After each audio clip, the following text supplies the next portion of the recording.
എല്ലാവർക്കും നമസ്കാരം. സ്വതന്ത്ര ചിന്ത യുക്തിവാദി സംഘം എന്നൊക്കെ കേൾക്കുമ്പോൾ സത്യത്തിൽ എനിക്ക് പേടിയാണ്. കാരണം ഞാൻ 2-3 പ്രസംഗങ്ങൾ കേട്ടിട്ടുള്ളത് സി രവിചന്ദ്രൻ്റെയാണ്. അതിൽ ജാതിപ്പൂക്കൾ എന്നൊരു പ്രസംഗത്തിൽ നിന്നാണ് ഞാൻ ആദ്യമായിട്ട് ഈ സ്വതന്ത്ര ചിന്ത എന്ന വാക്ക് കേൾക്കുന്നത്.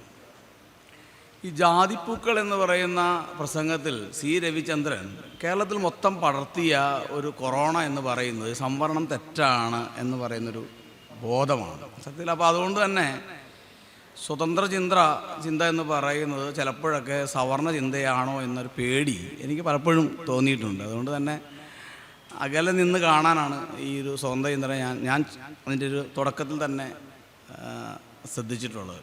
2 പേരാണ് കേരളത്തിലെ ഈ പ്രസംഗം ഒരു കലയാണല്ലോ, ഒരു പരിപാടിയാണ്. ഒരു നന്നായി പ്രസംഗിക്കാൻ പറ്റുന്നവർക്ക് എന്തും ആളുകളുടെ തലയിൽ അടിച്ചേൽപ്പിക്കാൻ കഴിയും. അതൊരു തിയേറ്ററിക് ആർട്ടാണ്. അത് 2 പേരാണ്. ഒന്ന് നമ്മുടെ സുനിൽ പി ഇളയിടം കക്ഷി ആണ്. കഴിഞ്ഞ 10-15 കൊല്ലമായിട്ട് കേരളത്തിൽ പ്രസംഗിച്ചുകൊണ്ട് വലിയ ഒരുപാട് കാര്യങ്ങൾ കേരളത്തിലെ മനുഷ്യരുടെ മനസ്സിലേക്ക് അടിച്ചേൽപ്പിച്ചിട്ടുള്ളത്. ഇടയ്ക്കിടയ്ക്ക് അംബേദ്കറെ പറയും, ശ്രീനാരായണ ഗുരുവിനെ പറയും, എല്ലാവരെയും പറയും. പക്ഷേ ആത്യന്തികമായിട്ട് എന്താണ് പറയുന്നത് വെച്ചാൽ സവർണതയാണ് പറയുന്നത്. ആത്യന്തികമായിട്ട് സവർണതയാണ്. അതായത് രാമായണം വായിക്കണം, മഹാഭാരതം വായിക്കണം, അതായത് ഭാഗവതം വായിക്കണം. അതിൽ ഭയങ്കര സംഭവം കിടക്കുന്നുണ്ട് എന്നിങ്ങനെ സ്ഥാപിക്കാൻ വേണ്ടിയിട്ട് പിന്നെ ഇടയ്ക്ക് മാർസിനെ കൂട്ടും. ഇങ്ങനെ എല്ലാം കൂടി കൂട്ടിയിട്ട് സവർണതയുടെ 2ാം വിജയം ഈ പറയുന്ന സുനിൽ പി ഇളയിടം ആഘോഷിക്കുന്ന ഒരു വലിയൊരു പ്രസംഗ കലയുടെ ഒരു വിജയമാണ്. പ്രസംഗ കലയുടെ വിജയം. അതുപോലെ സി രവിചന്ദ്രന് ഭയങ്കര ആർട്ടിക്കുലേറ്റ് ചെയ്യാൻ ഭയങ്കര ശേഷിയുള്ള മനുഷ്യനാണ്. അദ്ദേഹം സംവരണ വിരുദ്ധമായി സംസാരിച്ചു. ഇപ്പോൾ തന്നെ അമൽ സി രാജൻ വളരെ ഭംഗിയായി സഹോദരയ്യപ്പൻ എന്താണെന്ന് പറഞ്ഞു. പക്ഷേ സി രവിചന്ദ്രൻ സ്വതന്ത്ര ചിന്തയിൽ എന്താണ് നിങ്ങളോട് പറഞ്ഞു വെച്ചത്? സഹോദര അയ്യപ്പൻ ഒരേ സമയം യുക്തിവാദിയുമാണ്, അതേപോലെ തന്നെ സമുദായത്തിന് വേണ്ടി പ്രവർത്തിച്ചു എന്നാണ്. അപ്പോൾ സമുദായം എന്തോ യുക്തിക്ക് പുറത്തുള്ള എന്തോ ആണെന്ന് ആളുകളെ തെറ്റിദ്ധരിപ്പിച്ചു എന്നാണ് എനിക്ക് ആ പ്രസംഗമൊക്കെ കേട്ടപ്പോൾ യൂട്യൂബിൽ ഞാൻ കേട്ടു. നിങ്ങളുടെ ആരാ അത് റെക്കോർഡ് ചെയ്തിട്ടെന്ന് ഞാൻ കേട്ടിട്ടുണ്ട്. സഹോദര അയ്യപ്പൻ എന്തോ വലിയ കുറ്റം ചെയ്തു എന്ന തരത്തിലാണ് ഈ പറയുന്ന സി രവിചന്ദ്രൻ്റെ പ്രസംഗം. അത് അദ്ദേഹം എന്തുദ്ദേശിച്ചെന്ന് എനിക്കറിയില്ല, എഫക്റ്റ് ചെയ്തത്. സഹോദര അയ്യപ്പൻ ഒരു ഇരട്ട സ്വത്വം സൂക്ഷിക്കുന്നു. ഒരേ സമയം സമുദായത്തെയും വിശ്വാസത്തെ ഒരു ഭാഗത്ത് പിടിക്കുന്നു, മറുഭാഗത്ത് യുക്തിവാദത്തെ പിടിക്കുന്നു എന്ന് പറയുന്ന അദ്ദേഹത്തെ ഇങ്ങനെ കുറ്റവാളിയാക്കി വിചാരണ ചെയ്യുന്ന ഒരു സാധനമായിട്ട് എനിക്ക് തോന്നിയത്. അതുകൊണ്ട് ഈ 2 വാക്കുകൾ, അതായത് ഈ സ്വതന്ത്ര ചിന്ത യുക്തിവാദം എന്ന് പറയുന്ന 2 കാര്യങ്ങളിൽ ചില പ്രശ്നങ്ങളാണ് വ്യക്തിപരമായിട്ട് എനിക്ക് ആദ്യം ഫീൽ ചെയ്തതെന്ന് നിങ്ങളോട് സൂചിപ്പിക്കാൻ വേണ്ടി ഈ കാര്യം പറഞ്ഞത്. ഈ 2 പേരുടെ ഈ ഇടപെടലുകളിൽ കുറെ കുഴപ്പങ്ങളുണ്ടെന്ന് ഞാൻ വിചാരിക്കുന്നുണ്ട്. അത് നമ്മൾ ചർച്ച ചെയ്യാറുണ്ട്. പക്ഷേ ഈ ഉച്ചഭാഷണിയുള്ള മനുഷ്യന്മാരുടെ ശബ്ദങ്ങളാണല്ലോ ലോകത്തെപ്പോഴും മുഴങ്ങി നിൽക്കും. ഇപ്പോൾ ഗാന്ധിജിയും അംബേദ്കറും വർത്തമാനം പറഞ്ഞ സമയത്ത് ഗാന്ധിജിയുടെ ശബ്ദം മാത്രം നമ്മളെല്ലാവരും കേട്ടിട്ടുള്ളൂ. പക്ഷേ അംബേദ്കറുടെ ശബ്ദം കേട്ടില്ല. വളരെ കഴിഞ്ഞാണ് പിന്നെ അംബേദ്കർ ശബ്ദം കേൾക്കുന്നത്. അപ്പോൾ ഉച്ചഭാഷണി ആരുടെ കൈവശമാണ് ഇരിക്കുന്നത് അവരാണ് പറഞ്ഞുകൊണ്ടിരിക്കുക. ബാക്കിയുള്ളവർ പറഞ്ഞാലും ആൾക്കാരങ്ങനെ ശ്രദ്ധിക്കണം യാതൊരു നിർബന്ധവുമില്ല. ഒരു കാര്യം ഉറപ്പാണ്, സി രവിചന്ദ്രനും സുനിൽ പി ഇളയിടവും പറഞ്ഞുകൊണ്ടിരിക്കുന്നത് വലിയ കുഴപ്പം പിടിച്ച അവസ്ഥയിലേക്ക് കേരളത്തെ കൊണ്ടുപോകുന്നു, യാതൊരു സംശയമില്ലെന്ന് ഞാൻ ആമുഖമായിട്ട് സൂചിപ്പിക്കുകയാണ്. 2ാമത്തെ കാര്യം, ഞാൻ ഈ പാലക്കാട് അധികം വന്ന് സംസാരിച്ചില്ല. അത്യാവശ്യം തിരുവനന്തപുരത്തും തൃശ്ശൂരും അതുപോലെ എറണാകുളത്തും കോഴിക്കോടൊക്കെ സംസാരിച്ചു. പക്ഷേ പാലക്കാട് അധികം വന്നിട്ടില്ല. പാലക്കാടിനെ ഞാൻ കാണുന്നത് വളരെ പച്ചപ്പുള്ള കൊല്ലങ്കോട് ഗ്രാമം എന്നൊക്കെ പറഞ്ഞ് വലിയ പ്രചാരണം നടക്കുന്ന ഒരു ടൂറിസ്റ്റ് പ്ലേസ് എന്ന നിലയ്ക്കാണ് ഞാൻ ഈ പാലക്കാടിനെ ഞാനിപ്പോൾ കാണുന്നത്. പക്ഷെ എനിക്ക് ഭയങ്കര പേടിയാണ്. അത്രയും പച്ചപ്പോടുണ്ട്, അത്രയും ജാതി അവിടെ ഉണ്ട്. കൃഷി ഉണ്ടെങ്കിൽ ജാതി നിർബന്ധമായിട്ടും പ്രവർത്തിക്കുന്നുണ്ട്. കൊല്ലങ്കോട് ഗ്രാമത്തിൽ അത്രയും കൃഷി നടക്കുന്നുണ്ട്, അത്രയും ഭീകരമായി ജാതി പ്രവർത്തിക്കുന്നുണ്ട് എന്നുള്ളത് യാതൊരു സംശയം വേണ്ട. കൃഷി ഈസ് ഈക്വൽ ടു ജാതി. ഞാൻ ഒരു കാര്യം പറയാം, കേരളത്തിൽ ഒരുപാട് വിപ്ലവങ്ങൾ നടന്നിട്ടുണ്ട്.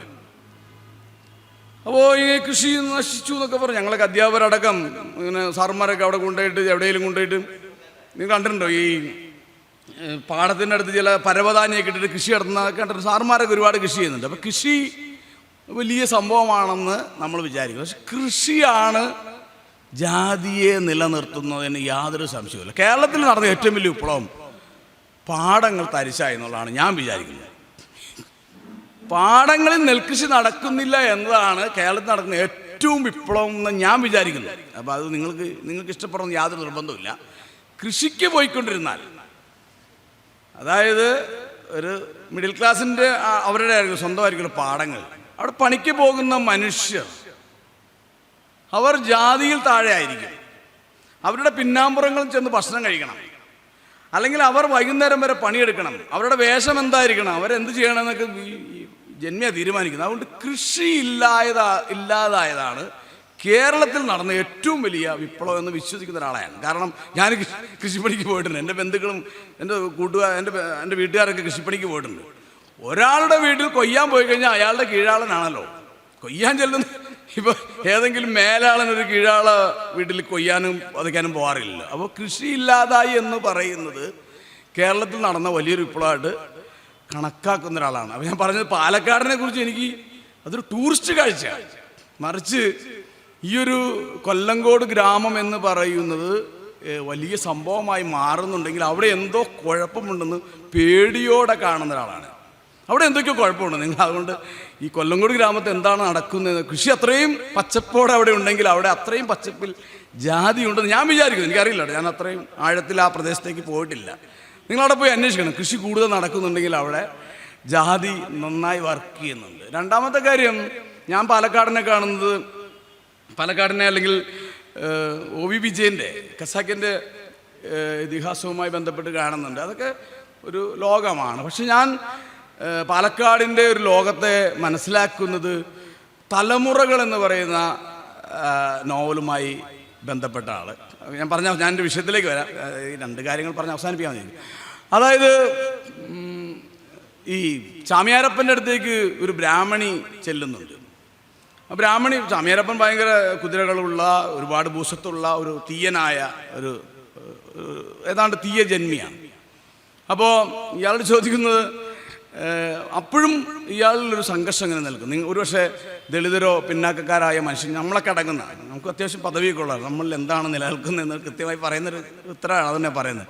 എന്താണ് തൻ്റെ പ്രശ്നം എന്നിങ്ങനെ ചോദിക്കുന്നുണ്ട്. അപ്പോൾ ഈ ഭിക്ഷക്കാരിയായ ബ്രാഹ്മണ സ്ത്രീയോട് ചാമിയാരപ്പൻ ചോദിക്കുന്നുണ്ട്. അപ്പോൾ പറയുന്നു, നിനക്കെന്തടാ കുഴപ്പമെന്നാണ്, നിനക്കെന്താടാ പ്രശ്നം, നിനക്കെന്താടാ കുഴപ്പമെന്നാണ് ഈ ബ്രാഹ്മണി ചോദിക്കുന്നത്.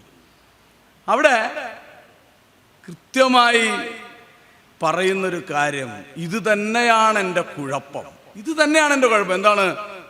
ഒരു ഭിക്ഷക്കാരിയായ ബ്രാഹ്മണ സ്ത്രീക്ക് എന്താടാ നിനക്ക് കുഴപ്പമെന്ന് എന്നോട് നിങ്ങൾക്ക് ചോദിക്കാൻ കഴിയുന്ന അത് തന്നെയാണ് എൻ്റെ കുഴപ്പമെന്ന് പറയുന്നുണ്ട്. അത് ഡോക്ടറായാലും എൻജിനീയറായാലും അധ്യാപകനായാലും ഈ പ്രശ്നം പ്രവർത്തിക്കുന്നുണ്ടെന്ന് എന്നെ പ്രവർത്തിക്കുന്നുണ്ട്. അതുകൊണ്ടാണ് എനിക്ക് ഈ അടൂർ ഗോപാലകൃഷ്ണൻ പറഞ്ഞ കാര്യം എനിക്ക് മനസ്സിലായത്. ഇത് എനിക്ക് നിങ്ങളെ പറഞ്ഞ് മനസ്സിലാക്കാൻ പറ്റുമോ എന്ന് എനിക്കറിയില്ല. പക്ഷെ അടൂർ ഗോപാലകൃഷ്ണൻ പറഞ്ഞതിൽ ജാതി ഉണ്ടെന്ന് എനിക്ക് മനസ്സിലായത് ഈ OV വിജയൻ തലമുറകൾ എന്ന് പറയുന്ന നോവലിൽ പറയുന്ന നിനക്കെന്തടാ കുഴപ്പമെന്ന് ബ്രാഹ്മണി ചോദിച്ചപ്പോൾ എനിക്ക് ചാമിയാരപ്പന് മനസ്സിലാക്കിയ ആ കാര്യം എനിക്ക് കൃത്യമാണ്. അതുകൊണ്ട് ഒരു ട്രെയിനിങ് കൊടുത്താൽ എന്താണ് കുഴപ്പം? ലാൽ ജോസ് ചോദിക്കുന്നു, ഒരുപാട് പേരെങ്കിലും ചോദിക്കും, ട്രെയിനിങ് കൊടുക്കണമെന്ന് പറഞ്ഞാൽ എന്താ കുഴപ്പം? ഒരു കുഴപ്പമില്ല, ട്രെയിനിങ് വേണം അല്ലേ? പ്രസംഗിക്കാൻ ട്രെയിനിങ് വേണം, ക്യാമറ എടുക്കാൻ ട്രെയിനിങ് വേണം, എല്ലാത്തിനും ട്രെയിനിങ് വേണം. പക്ഷേ ദളിതർക്കും സ്ത്രീകൾക്കും ട്രെയിനിങ് കൊടുക്കുക, ബാക്കിയുള്ളവർക്ക് വേണ്ട. ഇതാണല്ലേ പ്രശ്നം. ദളിതർക്കും സ്ത്രീകൾക്കും ട്രെയിനിങ് കൊടുക്കുക, ബാക്കിയുള്ളവർക്ക് ട്രെയിനിങ് വേണ്ട. അതായത് നമുക്കറിയാം ഈ യൂറോപ്യൻ സങ്കല്പങ്ങൾ, അതായത് വെളുത്ത പുരുഷനിൽ മാത്രം നോളജ്, അറിവ് നിലനിൽക്കുന്നു, സ്ത്രീകളിലില്ല. യൂറോപ്യൻ കൺസെപ്റ്റ് അതാണ്. വെളുത്ത പുരുഷനിൽ നിലനിൽക്കുന്ന ഒരു സാധനമാണ് നോളജ്, ആ സ്ത്രീകളിലില്ല, അവിടുത്തെ കറുത്ത മനുഷ്യരിലില്ല എന്ന് പറയുന്ന യൂറോപ്യൻ കൺസെപ്റ്റ് ഇന്ത്യയിലേക്ക് വരുമ്പോൾ സവർണ പുരുഷനിൽ മാത്രം നിൽക്കുന്ന എന്തോ ഒരു സാധനമാണ് ഈ അറിവ്, വിജ്ഞാനം എന്ന് പറയുന്നത് സവർണ പുരുഷനിൽ മാത്രം നിലനിൽക്കുന്ന ഒരു സാധനമാണ്. അതുകൊണ്ടാണ് അംബേദ്കർ അറിവുള്ള ആളായിട്ട് നമുക്ക് ഇപ്പോഴും അംഗീകരിക്കാൻ പറ്റാത്തത്. അംബേദ്കർ എന്തൊക്കെ ചെയ്തിട്ടുണ്ടാവും, പക്ഷേ നെഹ്റുവിൻ്റെ അത്രയൊന്നും പറ്റില്ല, ഗാന്ധിയുടെ അത്രയൊന്നും പറ്റില്ല. ഈ നെഹ്റുവും ഗാന്ധിക്ക് അപ്പുറം ചിന്തിച്ച, അല്ലെ അവരെക്കാൾ എത്രയോ വിജ്ഞാനം, എത്രയോ സർവകലാശാല വിജ്ഞാനം എടുത്ത അംബേദ്കർ അത് അദ്ദേഹം എന്തൊക്കെ ചെയ്തിട്ടുണ്ട്. പക്ഷെ എന്നാലും നെഹ്റുവിൻ്റെ അടുത്തോ ഗാന്ധിയുടെ അടുത്തോ പട്ടേലിൻ്റെ അർത്ഥം ഒന്നും പറ്റില്ല, അങ്ങോട്ട് എത്തില്ല എന്ന് പറയുന്ന ഒരു ബോധത്തിലാണ് നമ്മൾ നിലനിൽക്കുന്നത്. അതുകൊണ്ട് ദളിതരും സ്ത്രീകളും സിനിമ എടുക്കുകയാണെങ്കിൽ അവർക്ക് ട്രെയിനിങ് വേണം. ഇവിടെയാണ് പ്രശ്നം. വേറൊരു കാര്യം പറയാം. ഇപ്പം എനിക്കിഷ്ടമുള്ള കവിയാണ് എസ് ജോസഫ്, എൻ്റെ സുഹൃത്താണ്. ഞാൻ വീട്ടിൽ പോകാറുണ്ട്. ജോസഫ് മാഷ് ഒരു വീട് വെച്ചു, നല്ല കോട്ടയത്തൊരു പട്ടിത്താനത്തൊരു വീട് വെച്ചു. സാറിന് നാട്ടുകാരൻ. അപ്പോൾ സാറ് നല്ല മനോഹരമായ വീട് വെച്ചു. അവിടെ ഒരു പുളിമരം നിൽക്കുന്നുണ്ട്, ഒരു കൊടംപുളി. നിങ്ങളിവിടെ എന്താ പറയുക, കൊടംപുളി എന്ന് പറയുന്ന ഒരു മരമുണ്ട്. അവിടെ ഒരു കിളി കൂട് വെച്ചു.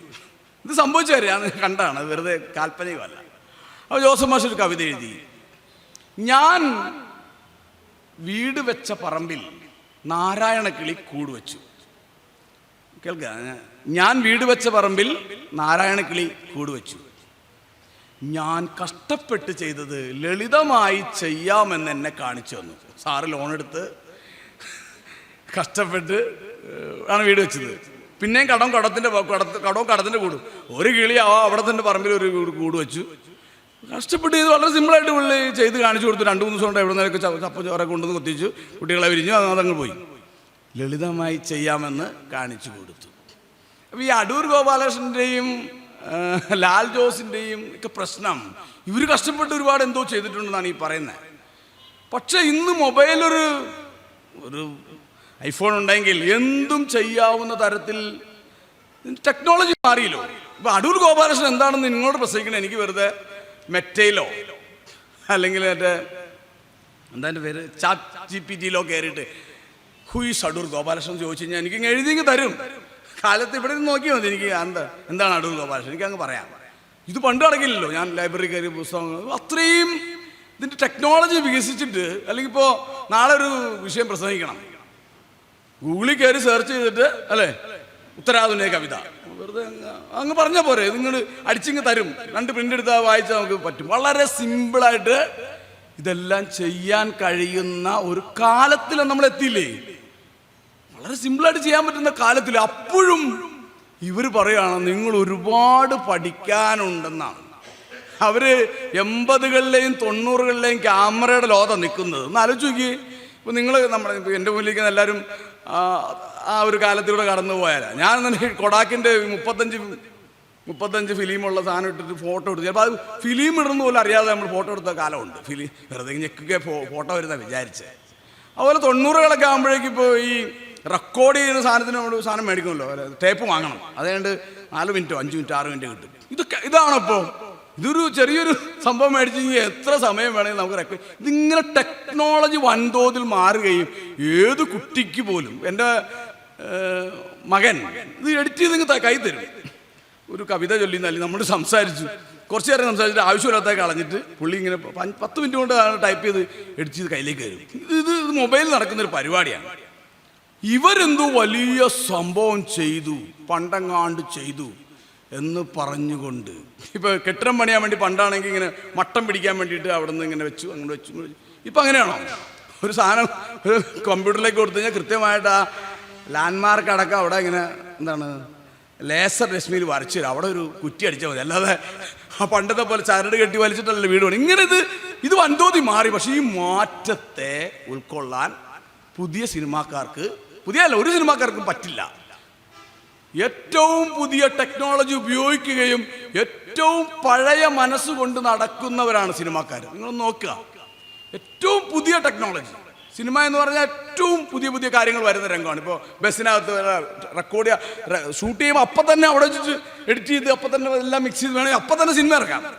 ഏറ്റവും പുതിയ ടെക്നോളജി ഉപയോഗിക്കുക, ഏറ്റവും പഴയ മനസ്സ് അല്ലേ. ഇവരുടെ കയ്യിൽ കാണുന്ന കാണണം, ഞെട്ടിപ്പോവും അല്ലേ. സിനിമ എന്ന് പറഞ്ഞാൽ സിനിമ തുടങ്ങുമല്ലോ, സിനിമയുടെ പൂജ അതിപ്പോൾ ഹിന്ദുക്കളിൽ നിന്നാവണമെന്നൊരു യാതൊരു രൂപത്തില്ല. സിനിമയുടെ പൂജ എന്ന് പറഞ്ഞാൽ പക്ഷേ അമ്പലങ്ങളിൽ ഗുരുവായൂരോ ശബരിമല പോലും ഇത്രയും പരിപാടി നടക്കണം. അത്രയും വൻ പരിപാടി. അതായത് ഏറ്റവും പുതിയ ടെക്നോളജി ഉപയോഗിക്കുകയും ഏറ്റവും പഴഞ്ചൻ മനസ്സ് സൂക്ഷിക്കുകയും ചെയ്യുന്ന ആളുകളുടെ കൂട്ടമാണ് മലയാള സിനിമ ലോകമെന്ന്. അതിന് യാതൊരു സംശയം വേണ്ട. ഏറ്റവും പുതിയ ടെക്നോളജി ഉപയോഗിക്കുക, ഏറ്റവും പഴഞ്ചൻ മനസ്സുമായിരിക്കുന്ന ആളുകളുടെ കൂട്ടമാണ് മലയാള സിനിമ. അവരുടെ തലതൊട്ടപ്പനാണ് ഈ പറയുന്ന അടൂർ ഗോപാലകൃഷ്ണൻ. എന്താണ് ഈ അടൂർ ഗോപാലകൃഷ്ണൻ്റെ അവസാനത്തെ സിനിമ നിങ്ങളൊന്ന് നോക്കുക, പിന്നെയും എന്നുള്ള സിനിമ, ദിലീപിനെയും കാവ്യമാധവനെയും വെച്ചെടുത്ത് പച്ചൊരു സീരിയലല്ലേ. ഞാൻ പലവട്ടം കണ്ടു നോക്കി. ഒരു ടെലിവിഷൻ സീരിയലിന് അപ്പുറത്തേക്ക് ഇത് പോയിട്ടുണ്ടോ? സുകുമാർ മറ്റേ കള്ളൻ സുകുമാരക്കുറുപ്പിൻ്റെ കഥ, അത് തിരിച്ചും മറിച്ചും ഏതോ എവിടെ നടന്ന രത്നവ്യാപാരിയുടെ പ്രശ്നം എല്ലാവരും കൂട്ടിച്ചേർത്തിട്ട് കണ്ടു കഴിഞ്ഞാൽ ഏറ്റവും അവസാനം പറഞ്ഞ ഡയലോഗ്, ഞാൻ ആരാണെന്ന് നിങ്ങൾക്കറിയില്ലെങ്കിൽ ഞാൻ അവിടെ ജീവിച്ചിരിക്കുക, എന്താണ്ടൊക്കെ പറഞ്ഞ് അവസാനിക്കും. അതായത് ഇദ്ദേഹത്തിൻ്റെ പ്രതിഭ പൂത്തുലഞ്ഞ അവസാനമുള്ള പ്രതിഭയ്ക്ക് പൂത്തുലഞ്ഞ ഈ സാധനം ചെന്ന് നിൽക്കുന്നത് പിന്നെയും എന്ന് പറയുന്ന TV സീരിയലിനേക്കാൾ നിലവാരം കുറഞ്ഞ ഒരു സിനിമയിലാണ്. അതുകൊണ്ട് ആരൊക്കെ വാഴ്ത്തിപ്പാടിയാലും അടൂർ ഗോപാലകൃഷ്ണൻ എന്ത് മഹാസംഭവമാണെന്ന് എനിക്ക് തോന്നിയിട്ടില്ല. അതുകൊണ്ട് ഞാനിത് ഉറപ്പിച്ച് പറഞ്ഞു, എനിക്ക് തോന്നിയിട്ടില്ല. ആളുകൾ ഇങ്ങനെ KG ശങ്കരപ്പിള്ളയുടെ കവിതയുണ്ട്, ആളുകൾ കണ്ടാണ് സാർ കടലുകൾ ഇങ്ങനെ വലുതായി പോയത്, അല്ലേ? കേട്ടിട്ടുണ്ടാവില്ലേ? ആളുകൾ കണ്ടാണ് സാർ കടലുകൾ ഇങ്ങനെ വലുതായി പോകുന്നു എന്ന് പറഞ്ഞ ആളുകൾ ഇങ്ങനെ കണ്ട് പറഞ്ഞ് ഇപ്പോൾ രഘുനാഥ് പറളി, നിങ്ങളുടെ നാട്ടുകാരല്ലേ, 40 വർഷം കഴിഞ്ഞിട്ടും സ്വയംവരം കാണണമെന്നാണ് രഘുനാഥ് പറളി, എൻ്റെ സുഹൃത്തു കൂടിയാണ്, അദ്ദേഹം എഴുതിയിരിക്കുന്നത്. എന്തിനാണ് അന്ന് പോലും കാണണ്ടാത്ത ഈ സാധനം 40 വർഷം കഴിഞ്ഞിട്ട്, ഇത് ഇറങ്ങിയ സമയത്ത് പോലും കാണണ്ടാത്ത ഈ സാധനം 40 വർഷം കഴിഞ്ഞിട്ടും കാണണമെന്ന് എന്തിനാണ് ഈ പാവം രഘുനാഥിയായിട്ട് പറഞ്ഞത് എനിക്ക് ഇപ്പോഴും മനസ്സിലാകുന്നത്. ഞങ്ങൾക്ക് ഞാൻ ഈ സിനിമ ഇപ്പം നിങ്ങളോട് പ്രസംഗിക്കാൻ വേണ്ടിയിട്ട് ഉള്ള സത്യസന്ധമായ ഒരു കാര്യം പറയാം. നിങ്ങളോട് പ്രസംഗിക്കാൻ വേണ്ടി ഈ സിനിമ എല്ലാം കണ്ടു കഴിഞ്ഞു. എന്നെ വിളിച്ചിട്ട് അദ്ദേഹം വിളിച്ചിട്ട് കുറച്ച് 1 മാസത്തിലേറെ ഞാൻ ഇതെല്ലാം കണ്ടു. എനിക്ക് ഒരു കാര്യം മനസ്സിലായി, ഈ സ്ക്രീൻ സ്പീഡ് നോർമൽ അല്ലേ 2 അല്ലേ പ്ലസ് 2 ഇരട്ടി എനിക്ക് അത് മനസ്സിലായത്. 2 ഇരട്ടി പോലും പോരാ, 5 ഇരട്ടി വേണം. ഈ സ്ക്രീൻ സ്പീഡ് 2 ഇരട്ടി ഉണ്ട്, അത് 5 ഇരട്ടിയാക്കി കൂടി വികസിപ്പിക്കണം ഈ സിനിമ കാണാൻ. അത്രയും മതി. അതായത് ഈ സിനിമകളൊക്കെ ഞാൻ 2-ലിട്ട് മാത്രമേ കണ്ടുള്ളൂ, 1-ലൊക്കെ ഇട്ട് കണ്ട് എനിക്ക് വേറെ പണിയുണ്ടെന്നേ. ഞാൻ ഒരു കാര്യം പറയാം, ഇപ്പോൾ ഞാൻ നിങ്ങളോട് സംസാരിക്കുകയാണ്, ഞാൻ പറയുകയാണ്, എനിക്ക് ഒരുപാട് സിനിമകളുണ്ട്, അദ്ദേഹത്തിൻ്റെ അനന്തരം ഒരുപാട് സിനിമകളുണ്ട്, വിധേയൻ അല്ലെങ്കിൽ മുഖാമുഖം, ഒരുപാട് സിനിമകൾ, ഇതിനെല്ലാം കഥയെല്ലാം പറഞ്ഞ് ഞാൻ നിങ്ങളോട് പറയാം. എനിക്ക് നിങ്ങളോട് സംസാരിക്കാൻ 4 മണിക്കൂർ വേണമെന്ന് പറഞ്ഞാൽ നിങ്ങൾ എന്ത് ചെയ്യും? നല്ല ചീത്ത പറയും, പോയി പണി വെക്കാൻ പറയും. പക്ഷേ നിങ്ങൾക്ക് വേറെ പണിയുണ്ട്. നിങ്ങൾക്ക് ഇവിടുന്ന് പോയിട്ട് എൻ്റെ മുന്നിലേക്ക് പലരും ഡോക്ടർമാരാണെന്നറിയാം, അവർക്ക് ചികിത്സയുണ്ട്, അവിടെ രോഗികൾ കാത്തിക്കുന്നുണ്ട്, അല്ലെങ്കിൽ വേറെ നിങ്ങൾക്ക് എല്ലാവർക്കും വേറെ പണിയുണ്ട്. ഞാൻ ഈ നിർത്തിയിട്ട് വേണം പോയിട്ട് നിങ്ങൾക്ക് വേറെ പണിയെടുക്കാൻ. പക്ഷേ സവർണ കലാരൂപങ്ങൾ, കോവിലകത്തുള്ള കലാരൂപങ്ങൾ നിങ്ങൾ നോക്കുക. ഇപ്പോൾ നളചരിതം അട്ടക്കഥ, ഈ നളനും ദമയന്തിയും തമ്മിൽ പ്രേമിച്ചു എന്ന് ഒന്ന് കാട്ടിപ്പോയും തിരിച്ചു വീണ്ടും കല്യാണം കഴിച്ച് ഇത്രേ ഉള്ളൂ, 1 മണിക്കൂറുള്ളൂ. 1 മണിക്കൂർ കൊണ്ട് നമുക്ക് പറഞ്ഞത് ഇത് എത്ര ദിവസമാണ് പറയാ? ഉണ്ണായി വാര്യരുടെ നളചരിതം അട്ടക്കഥ കണ്ടു തീർക്കണം എത്ര ദിവസം വേണം? നളചരിതം 4 ദിവസം, 4-ാം ദിവസം ഈ 4 ദിവസം ഇത് കാണാൻ ആരാണ് പോയിരുന്നത്? ആർക്കാണ് ഇതിന് സമയം? 4 ദിവസം നളചരിതം 4-ാം ദിവസം ആർക്കാണ് സമയം? ഒരു പണിയില്ലാതെ ഉണ്ടും ഉറങ്ങിയും ഉണ്ണിയെ ഉണ്ടാക്കിയും കോവിലകത്ത് ജീവിച്ചിരുന്നവരുടെ തരം ഭ്രാന്താണ് ഈ 4 ദിവസം. നമ്മളൊരു അരമണിക്കൂർ കൊണ്ട് ഞങ്ങൾക്ക് ഈ കഥ വ്യക്തമായിട്ട് നിങ്ങൾക്ക് പറഞ്ഞുതരാം. അവിടെ പോയിട്ട് ഇത് കാണേണ്ട കാര്യമൊന്നുമില്ല. അതിലും ഭീകരമാണ് കൂടിയാട്ടം, അല്ലേ? കൂടിയാട്ടം എത്ര ദിവസമാണെന്നറിയാം നിങ്ങൾക്ക്? അറിയാല്ലേ? 41 ദിവസം. ഭീകരമാണ്. 41 ദിവസമാണ് കൂടിയാട്ടം. ആർക്കാണ് ഇതിന് സമയം? കോവിലകങ്ങളിൽ ഉണ്ടും ഉറങ്ങിയും ഉണ്ണിയെ ഉണ്ടാക്കിയും ജീവിച്ചവരുടെ ഒരു നിശ്ചലത, നിശബ്ദത, ഈ 2 സാധനം സവർണ കലകൾക്കകത്തുണ്ട്. എന്നിട്ട് അവര് പറയുന്നു ഞങ്ങളുടെ കല ഭയങ്കര ഉദാത്തമാണ്. ഫോക്ക് എന്ന് പറഞ്ഞാൽ പോക്കാണ്, അല്ലേ? കലകളെ നമ്മൾ 2ആയി തരംതിരിച്ചിരുന്നു, നാടോടി കലകളെന്നും ഫോക്കെന്നും. അപ്പോൾ നമ്മൾ ഒരുപാട് സിദ്ധാന്തങ്ങളൊക്കെ നമ്മൾ ഒരുപാട് പറയും. പക്ഷേ സവർണർ നടത്തുന്ന കലകളെല്ലാം ക്ലാസിക് കലകളും അവർണർ നടത്തുന്ന കലകളെല്ലാം ഫോക്കുമാണ്, അല്ലേ? നോക്കിയാൽ അറിയാലോ, കൂത്ത്, കൂടിയാട്ടം, കഥകളി, ഇതെല്ലാം സവർണർ നടത്തുന്നതാണ്. ആ കൂത്തമ്പലത്തിലേക്ക് എന്തിന് നായന്മാർക്ക് പോലും അതിനകത്ത് പ്രവേശനമില്ല. നിങ്ങൾ മറ്റേ തിക്കോടിയൻ്റെ അരങ്ങ് കാണാത്ത നടന്ന് പറയുന്ന അദ്ദേഹത്തിൻ്റെ ആത്മകഥയിൽ പറയുന്നുണ്ട്, ഈ കുടിയാന്മാർ ഒരു കഥകളി അങ്ങ് എഴുതിച്ച് ചീട്ടാക്കണം പൊക്കിച്ച് ചീട്ടാക്കണമെന്ന് അന്നത്തെ ആധാരങ്ങളിൽ എഴുതിയിരുന്നു. ഈ കഥകളി കാണാൻ കുടിയാനായിരുന്ന നായർക്ക് പോലും അവകാശം ഉണ്ടായിരുന്നില്ല. കൂത്തമ്പലങ്ങളിൽ നടക്കും, പൈസ കൊടുക്കണം. പക്ഷേ ഞാൻ പറയാം, ഞാൻ മലയാള അധ്യാപകനാണ്. ഈ മലയാള അധ്യാപകരെല്ലാം കൂടി കഥകളി മഹോത്സവമാണ്. കഥകളി എന്ന് പറഞ്ഞാൽ പച്ച കത്തി കരിവേഷം. ഞാൻ വേണമെങ്കിൽ ഒരു 4 മണിക്കൂർ നിങ്ങൾക്ക് കഥകളിയെക്കുറിച്ച് ക്ലാസ് എടുക്കാം. പക്ഷെ ഒരു കാര്യം പറയാം, എനിക്ക് കഥകളി എൻ്റെ മനസ്സിലാവില്ല. എനിക്ക് മനസ്സിലാവില്ല. കഥകളിയെക്കുറിച്ച് അത്യാവശ്യം പഠിച്ചിട്ടുണ്ട്, പക്ഷെ എനിക്ക് കഥകളി കണ്ടാൽ മനസ്സിലാവില്ല. ഈ കഥകളി എന്തോ വലിയ സംഭവമാണെന്ന് അധ്യാപകരും നാട്ടുകാരും പറഞ്ഞ് ആളുകൾ കണ്ടാണ് സാർ കഥകളി ഇങ്ങനെ വലുതായി പോയത്. ഒന്നുമില്ല, ഇങ്ങനെ അത് മനസ്സിലാവാത്തത് കഥകളിയുടെ കുഴപ്പമല്ല, നിങ്ങളുടെ കുഴപ്പമാണെന്ന് സ്ഥാപിച്ച് തലയിട്ട് വെച്ചത്. ഇത് തന്നെയാണ് അടൂർ ഗോപാലകൃഷ്ണൻ സിനിമയുടെ കുഴപ്പം. അടൂർ ഗോപാലകൃഷ്ണൻ്റെ പല സിനിമയും നമുക്ക് ഒന്നാമത് മെനക്കെട്ടിരിക്കും. നമുക്ക് വേറെ അടുക്കള കഞ്ഞി തിളച്ച് പോകുന്ന ഒരു പെണ്ണ് അവിടെ പോയി കണ്ടു കഴിഞ്ഞാൽ കഞ്ഞി തിളച്ചാൽ പോവുള്ളൂ. പിന്നെ ഒരു എലീനെ പിടിക്കാൻ വേണ്ടിയിട്ട് 20 മിനിറ്റാണ് 10,000 സിനിമയിൽ. അപ്പോൾ കഞ്ഞി തിളച്ചങ്ങ് പോകും. അപ്പോൾ ഇത് കണ്ടാൽ ഇത് നമുക്ക് കാണാൻ സമയമില്ല, കണ്ടാൽ തന്നെ വലിയ കാര്യമൊന്നുമില്ല. അപ്പോൾ അവരെന്താ പറയുക, നിങ്ങൾക്കിത് മനസ്സിലാവില്ല, നിങ്ങളുടെ കുഴപ്പമാണ്, അല്ലാണ്ട് കലയുടെ കുഴപ്പമല്ല, നിങ്ങളുടെ കുഴപ്പമാണ്. ഇപ്പോൾ ചില പരബ്രഹ്മം, മോക്ഷം എന്നൊക്കെ ദൈവം എന്നൊക്കെ പറഞ്ഞ ആൾക്കാർ പറയില്ലേ, നമ്മളതിന് ചില ചോദ്യങ്ങളൊക്കെ ചെയ്യുമ്പോൾ അതിപ്പോൾ ചത്തു കഴിഞ്ഞാൽ അവിടെ സ്വർഗമോ റൂമുണ്ടോ അവിടെ AC എന്നൊക്കെ ചോദിക്കുമ്പോൾ അത് നിങ്ങൾക്കൊന്നും പറഞ്ഞാൽ മനസ്സിലാവില്ല. ഈ ഒരു വാചകം ഭയങ്കര സംഭവമാണ്. നിങ്ങൾക്കിതൊന്നും ഭയങ്കര ഇങ്ങനെ ഒരു ആക്ഷനിലൊക്കെ നിൽക്കുന്നൊരു സാധനമാണ്. നിങ്ങൾക്കിതൊന്നും പറഞ്ഞാൽ അത് വലിയ സംഭവമാണ്.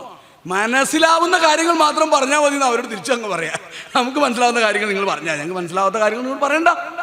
മനുഷ്യന് മനസ്സിലാവാത്ത കാര്യങ്ങൾ എന്താ, ഇത് ഈ സാധനമാണ്. നിങ്ങൾക്കിത് പറഞ്ഞാൽ മനസ്സിലാവില്ല, പക്ഷെ നമുക്ക് മനസ്സിലാവും. ഇപ്പോൾ അടൂർ ഗോപാലകൃഷ്ണൻ്റെ സിനിമകൾ അത് ഞങ്ങളിപ്പോൾ ഞാൻ പറഞ്ഞില്ല, അധ്യാപനാന്ന് പറഞ്ഞല്ലോ. ഞങ്ങൾ അധ്യാപകർ സ്കൂളിൽ 2 പരിപാടിയാണ് മുഖ്യമായി സംഘടിപ്പിക്കുക.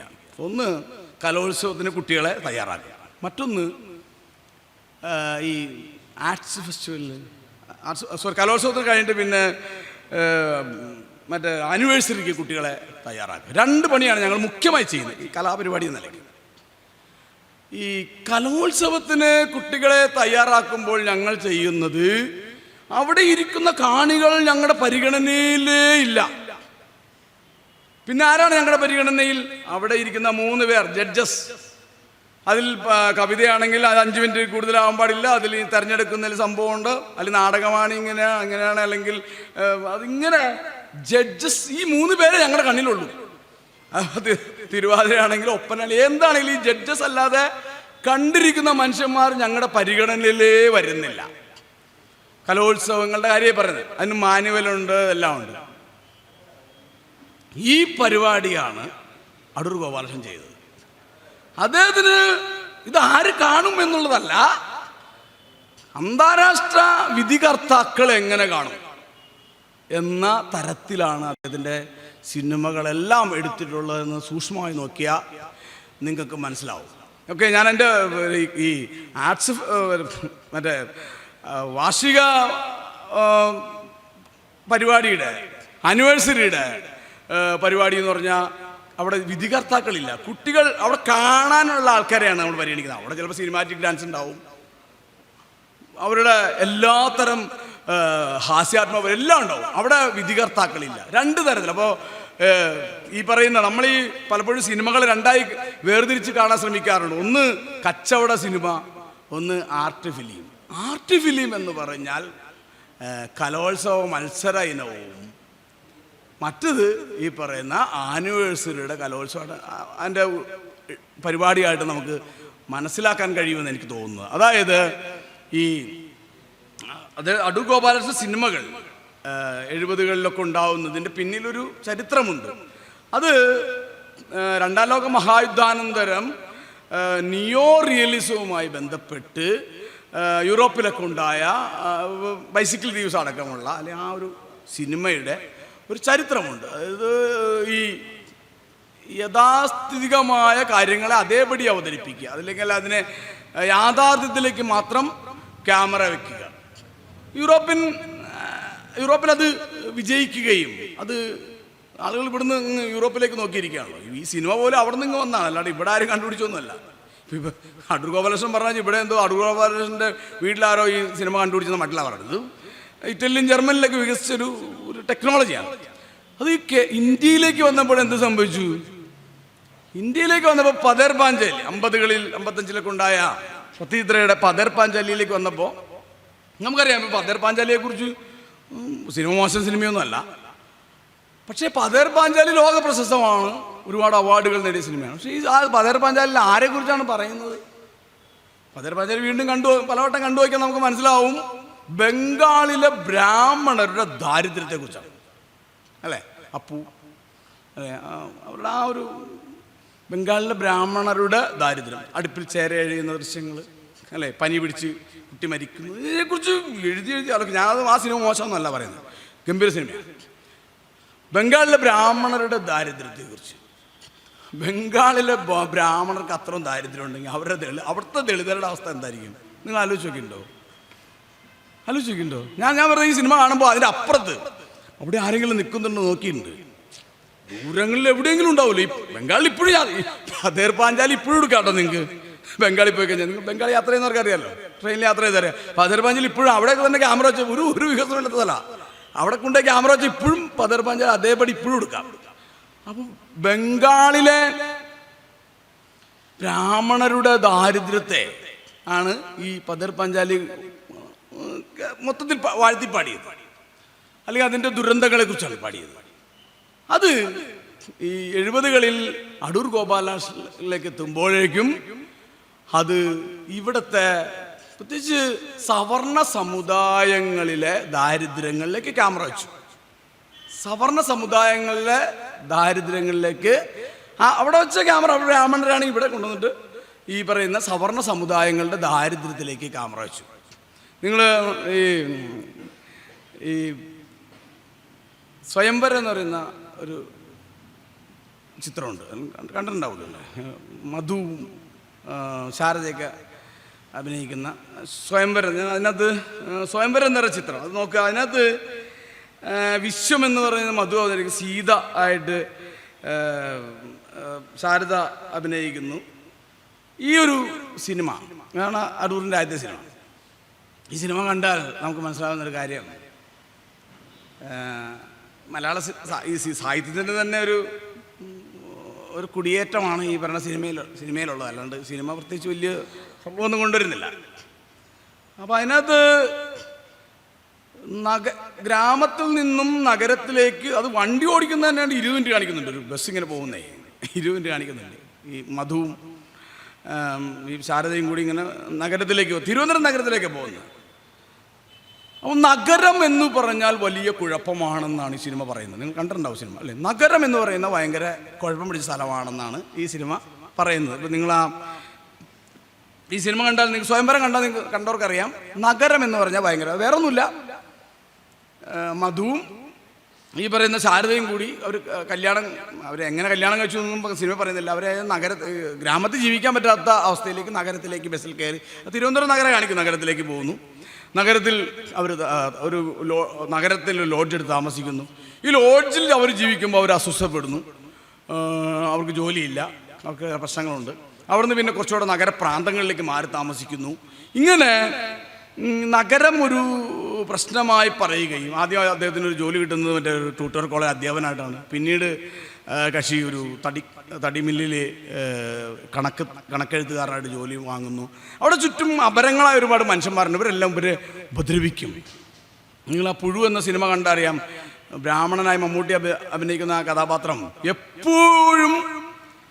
എപ്പോഴും ഇങ്ങനെ ചുറ്റുമുള്ളവർ തങ്ങളെ ഉപദ്രവിക്കുന്നു, വെറുതെ പേടിക്കുകയാണ്. അതിലും അങ്ങനെയൊന്നും അല്ലല്ലോ.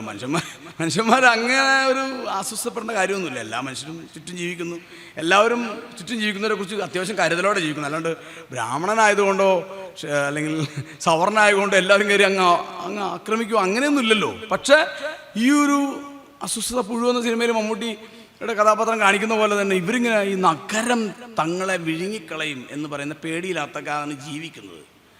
അവിടെ നഗരത്തിൻ്റെ പ്രശ്നങ്ങൾ പറയുകയും നഗരത്തിൻ്റെ ദുരന്തങ്ങൾക്കൊടുവിൽ മധു മരിച്ചു പോവുകയും മധുവിൻ്റെ കഥാപാത്രം വിശ്വം മരിച്ചു പോവുകയും സീത അവിടെ നഗരത്തിൽ ഒറ്റപ്പെടുകയും ചെയ്യുന്നതായിട്ടാണ് ഈ സ്വയംവരം എന്നൊരു സിനിമ അവസാനിക്കുന്നത്. ഇതൊക്കെ ഞാൻ അതിനകത്ത് നിങ്ങൾ ശ്രദ്ധിക്കേണ്ട ഒരു കാര്യം, ഈ ആധുനികത എന്ന് പറയുന്നൊരു സാധനം, നഗരത്തിന് നമ്മൾ ആധുനികതയെ കുറിച്ചൊക്കെ പറയും. നഗരമാണോ ഗ്രാമമാണോ നല്ലത്? അതുകൊണ്ട് ആദ്യം കൊല്ലംകോടിനെ കുറിച്ച് പറയും. നഗരമാണോ ഗ്രാമമാണോ നല്ലത് എന്ന ചോദ്യം നമ്മുടെ മലയാളികളുടെ മുന്നിൽ ചോദിച്ചാൽ അവരാദ്യം മനസ്സിലേക്ക് വരുന്നത് നട്യപ്രധാനം നഗരം ദരിദ്രം നാട്ടിൻപുറം നന്മകളാൽ സമൃദ്ധം, അല്ലേ? അങ്ങനല്ലേ? നാട്യപ്രധാനം നഗരം ദരിദ്രം നാട്ടിൻപുറം നന്മകളാൽ സമൃദ്ധം. നിങ്ങൾക്ക് അങ്ങനെ തോന്നിയിട്ടുണ്ടോ? നന്മകളാൽ സമൃദ്ധമാണോ ഈ നാട്ടിൻപുറം? കുറ്റിപ്പുറത്ത് കേശവൻ നായർ എഴുതിയ പോലെ നന്മകളാൽ സമൃദ്ധമാണോ നാട്ടിൻപുറം? നിങ്ങൾക്ക് എങ്ങനെ തോന്നാ? എനിക്കുറപ്പുണ്ട് നാട്ടിൻപുറം തിന്മകളാൽ സമൃദ്ധമാണ്, ജാതി തിന്മകളാൽ സമൃദ്ധമാണ്, അല്ലേ? തൊട്ടുകൂടാത്തവർ, തീണ്ടിക്കൂടാത്തവർ, ദൃഷ്ടിയിൽപ്പെട്ടാലും ദോഷമുള്ളവർ, ഇതൊക്കെ നഗരത്തിലെ കാര്യമാണോ? നാട്ടിൻപുറത്തെ കാര്യമാണ്. വഴി നടക്കാൻ കഴിയാത്തത്, ഞങ്ങൾ വരുംവഴി പലരെ കുറിച്ച് സംസാരിച്ചു. നാട്ടിൻപുറത്ത് വഴി നടക്കാൻ പറ്റില്ലല്ലോ, ഈ തീണ്ടാപ്പാട്, മാറൽ. ഇപ്പോഴും നാട്ടിൻപുറം എന്ന് പറയുന്നത് വലിയ സംഭവമാണോ? കേരളത്തിലെ നാട്ടിൻപുറം വലിയ സംഭവമാണ്. എൻ്റെ നാട്ടിൻപുറം ഇപ്പോൾ നഗരമായി മാറിയ, ഞാൻ സ്മാർട്ട് സിറ്റിക്കകത്ത് ജീവിക്കുന്ന ഒരാളാണ്. എടച്ചറ, എറണാകുളം ജില്ലയിലെ എടച്ചറ ജീവിക്കുന്ന ഒരാളാണ്.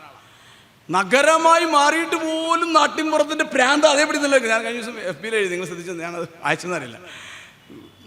നഗരമായി, വലിയ നഗരമായി മാറിയിട്ട്, കേരളത്തിലെ ഏറ്റവും വലിയ നഗരമായും ഏറ്റവും വലിയ കെട്ടിടങ്ങളായും സ്മാർട്ട് സിറ്റിയായി മാറിയിട്ടും ഈ നാട്ടിൻപുറത്തിൻ്റെ ഭ്രാന്ത് അതേപടി നിലനിൽക്കുന്ന സ്ഥലത്ത് ജീവിക്കുന്ന ഒരാളാണ്. ഈ നാട്ടിൻപുറം ആർക്കാണ് നന്മ എന്ന് ചോദിക്കുമ്പോൾ നാട്ടിൻപുറം നന്മയായിരുന്നത് വളരെ കുറച്ച് പേർക്ക്. ഈ കവികൾക്കൊക്കെ ശരിയാണ്.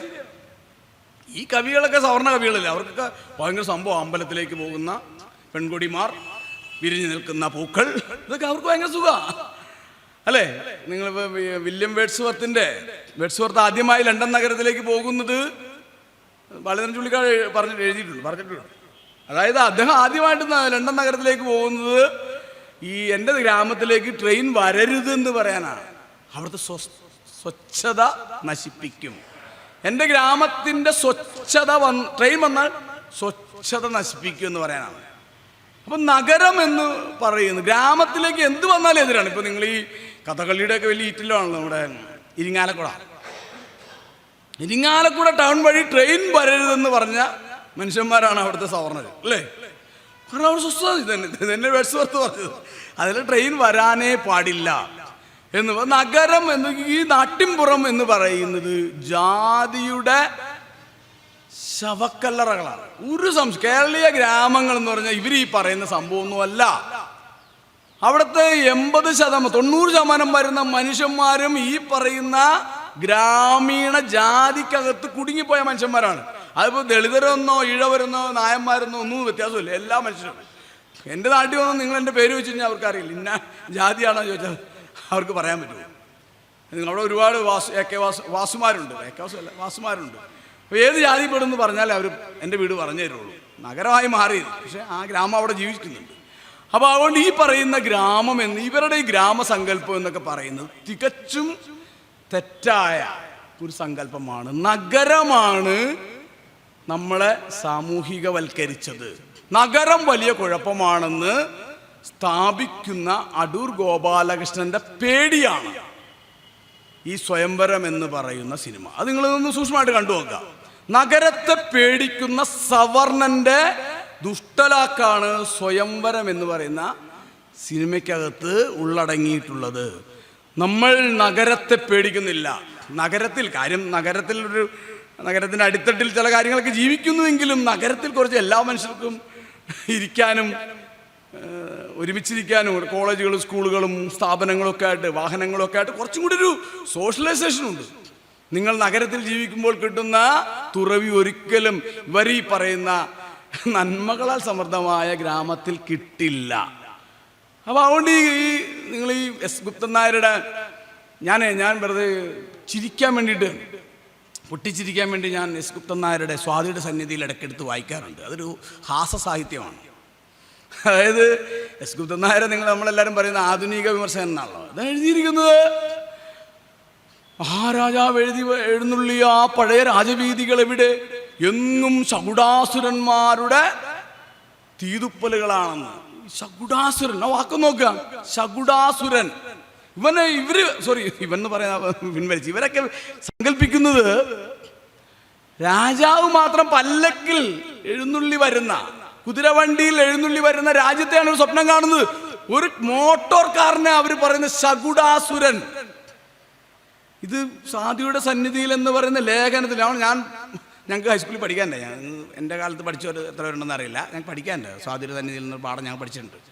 കുപ്തൻ നായർ ആധുനിക നിരൂപനം എന്നാ പറയുന്നത്. മഹാരാജാവ് എഴുന്നള്ളിയ ആ രാജപാതകൾ ഇന്നെവിടെ? എങ്ങും ശകുടാസുരന്മാർ മാത്രം. ഇതെങ്ങനെ പറയുന്നു? ഇവരെല്ലാം ആധുനികരാണോ? ഇവരെല്ലാം പിന്തിരിപ്പന്മാരാണെന്ന് സൂക്ഷ്മമായിട്ട് വായിച്ചാൽ മനസ്സിലായി. രാജഭരണം വേണം, ഒട്ടും ചലിക്കാത്ത ഗ്രാമം വേണം. ഇങ്ങനത്തെ ഒരു സ്വപ്നത്തിൽ ജിക്കുന്ന ഒരു സമൂഹമാണ്. ആ സമൂഹത്തിൻ്റെ തന്നെ ദർശനമായിട്ട് വേണം നിങ്ങൾ ഈ സ്വയംവരം എന്ന് പറയുന്ന സിനിമയെ കാണേണ്ടത്. സ്വയംവരം നിങ്ങളൊന്നുകൂടെ കാണണം. അത് ഞാനീ പറയുന്ന പോലെ സ്ക്രീനിൽ രണ്ടാവും. പറ്റുമെങ്കിൽ ഒരു 4-5 ഇട്ടാൽ നിങ്ങൾക്ക് വേണമെങ്കിൽ ഒരു 10 മിനിറ്റ് കൊണ്ട് കണ്ട് മനസ്സിലാക്കി തീർക്കാവുന്ന ഒരു കാര്യം. അത്രയേ ഉള്ളൂ. എന്ന് വലിയ കാര്യമൊന്നുമില്ല. അത് പറഞ്ഞ നഗരത്തിൻ്റെ ഒരു പ്രശ്നമാണ് എന്ന് പറഞ്ഞാൽ. അത് കൊടിയേറ്റം എന്ന് പറയുന്ന സിനിമ, അതിലും ഈ പറയുന്ന മറ്റേ ഭരത് ഗോപി അഭിനയിച്ച ഒരു ലോകം, അതും ഈ പറയുന്ന തീർച്ചയായും ബഹുജനങ്ങളുടെ ജീവിതം മറ്റൊരു തരത്തിൽ നിൽക്കുമ്പോൾ ഈ ഒരു ഇട്ടാവട്ടത്തിൽ മാത്രം ജീവിക്കുന്ന മനുഷ്യന്മാർക്ക് ഒരുപാട് പ്രശ്നങ്ങളുണ്ട്. നമ്മളിപ്പോൾ എൻ്റെ നാട്ടിൽ ഒരുപാട് പ്രശ്നങ്ങളുണ്ട്. ഞാൻ അവിടെ വിട്ടങ്ങ് പോവുക. ഈ ഗ്രാമത്തിൽ കുടുങ്ങിക്കിടക്കുന്ന ഒരു കാര്യമില്ല. ഞാൻ നാട്ടിൽ പിഴച്ചവനാണെന്നാണ് പറഞ്ഞാൽ ഞാൻ അവിടെ നിന്ന് പോയാൽ പോരെ. അവിടെ തന്നെ കിടക്കേണ്ട ഒരു കാര്യമൊന്നുമില്ല, അങ്ങ് പോയാൽ പോരെ. ഞാൻ കാക്കനാട് കുഴപ്പക്കാരനാന്ന് പറഞ്ഞാൽ എനിക്ക് പാലക്കാട് 5 ദിവസം സ്ഥലം മേടിച്ച് താമസിച്ച് എൻ്റെ പ്രശ്നമെല്ലാം തീരും. ഈ ഗ്രാമം എന്ന് പറയുന്നതിനകത്ത് ചുറ്റുപാടിൽ കുടുങ്ങി കിടന്നാൽ ഈ ഭാര്യ വഴക്കുണ്ടാക്കി അവരുണ്ടാക്കി എന്നൊക്കെ പറയുന്ന ഇതിൽ കുടുങ്ങിപ്പോകുന്ന, ഞാൻ അതിനകത്ത് വിശദമായിട്ട് പോകുന്നില്ല. ആ ഒരു ലോകത്തെയാണ് ഈ പറയുന്ന ഭരത് ഗോപി കൊടിയേറ്റം എന്ന് പറയുന്ന സിനിമയിൽ കൊണ്ടുവരുന്നത്. തീർച്ചയായും ചില അന്നത്തെ ഒരുതരം പരമ്പരാഗതമായ സദാചാര സങ്കല്പങ്ങളിൽ കുടുങ്ങിപ്പോയ മനുഷ്യന്മാരുടെ പ്രശ്നമാണ് ആ സിനിമയിൽ ഉള്ളത്. വേറൊരു കാര്യം, അടൂർ അങ്ങനെ തന്നെ ഇരിക്കുന്ന ഒരു സിനിമയാണ് എലിപ്പത്തായം. 1981 എഴുതിയ ഒരു വന്ന സിനിമയാണ്. അത് ഉണ്ണി എന്ന് പറയുന്ന കഥാപാത്രത്തിൽ കരമന ജനാർദ്ദനൻ നായർ അഭിനയിക്കുന്നു. ഇത് എലിപ്പത്തായം സിനിമ. അതായത് നിങ്ങൾ പറയുക, അതിനകത്ത് ഈ എലിപ്പത്തായം കണ്ടാൽ എന്താ തോന്നുക? എലിപ്പത്തായം കണ്ടാൽ ഇര ദുർബലം. നിങ്ങളിപ്പോൾ എനിക്ക് ഈ മലയാളത്തിലെ ഏറ്റവും കൂടുതൽ സിലബസിൽ വന്ന ഏറ്റവും വലിയ കഥ എന്ന് പറയുന്നത് ലളിതാംബിക അന്തർജനത്തിൻ്റെ മനുഷ്യപുത്രി എന്നൊരു കഥ വായിച്ചിട്ടുണ്ടാവും നിങ്ങളെ. മനുഷ്യപുത്രി. ഈ മനുഷ്യപുത്രിയിൽ എന്താ പറയുന്നത്? ഈ ഭൂപരിഷ്കരണമൊക്കെ വന്ന് പല കാര്യങ്ങളും വന്ന് ഈ സവർണരുടെ സമ്പത്ത് മുഴുവൻ നഷ്ടപ്പെട്ടു എന്നും ഇവരുടെ അധികാരമെല്ലാം നഷ്ടപ്പെട്ടു എന്നും ഇവരുടെ എല്ലാം ദരിദ്രരാണെന്നും പറയുന്ന ഒരു നറേഷൻ അങ്ങ് ഉണ്ടാക്കിയെടുത്തു. സത്യത്തിൽ അങ്ങനെയാണോ? നിങ്ങളിപ്പോൾ വേറെ ആയിരുന്നു കില പഠിച്ച ശാസ്ത്രശാസ്ത്ര പരിഷത്തൊക്കെ പഠിച്ച പഠനങ്ങളുണ്ട്. ഇവിടുത്തെ സവർണർ ഇപ്പോഴും 2 ഇരട്ടി അവരുടെ ജനസംഖ്യാനുപാതികത്തേക്കാൾ 2 ഇരട്ടി തൊഴിൽ ഇപ്പോഴും സർക്കാർ മേഖല ചെയ്യുന്നുണ്ട്. അതുകൂടാതെ മൊത്തം സർക്കാർ ഉദ്യോഗത്തിൻ്റെ പകുതിയോളം വരുന്നൊരു മേഖലയാണ് എയ്ഡഡ് മേഖല, എയ്ഡഡ് സർക്കാർ മേഖല. ഞാൻ അധ്യാപനമാണ്. ഈ എയ്ഡഡ് മേഖലയിൽ ആരാണ് ജോലി ചെയ്യുന്നത്? നിങ്ങൾ ഇവിടെ ഇപ്പോഴും ഭയങ്കര ഇപ്പോഴല്ലേ കേരളത്തിലെ വിദ്യാഭ്യാസ രംഗത്ത് എയ്ഡഡ് സ്റ്റാഫ് റൂം ഈക്വൽ ജാതി കോളനി.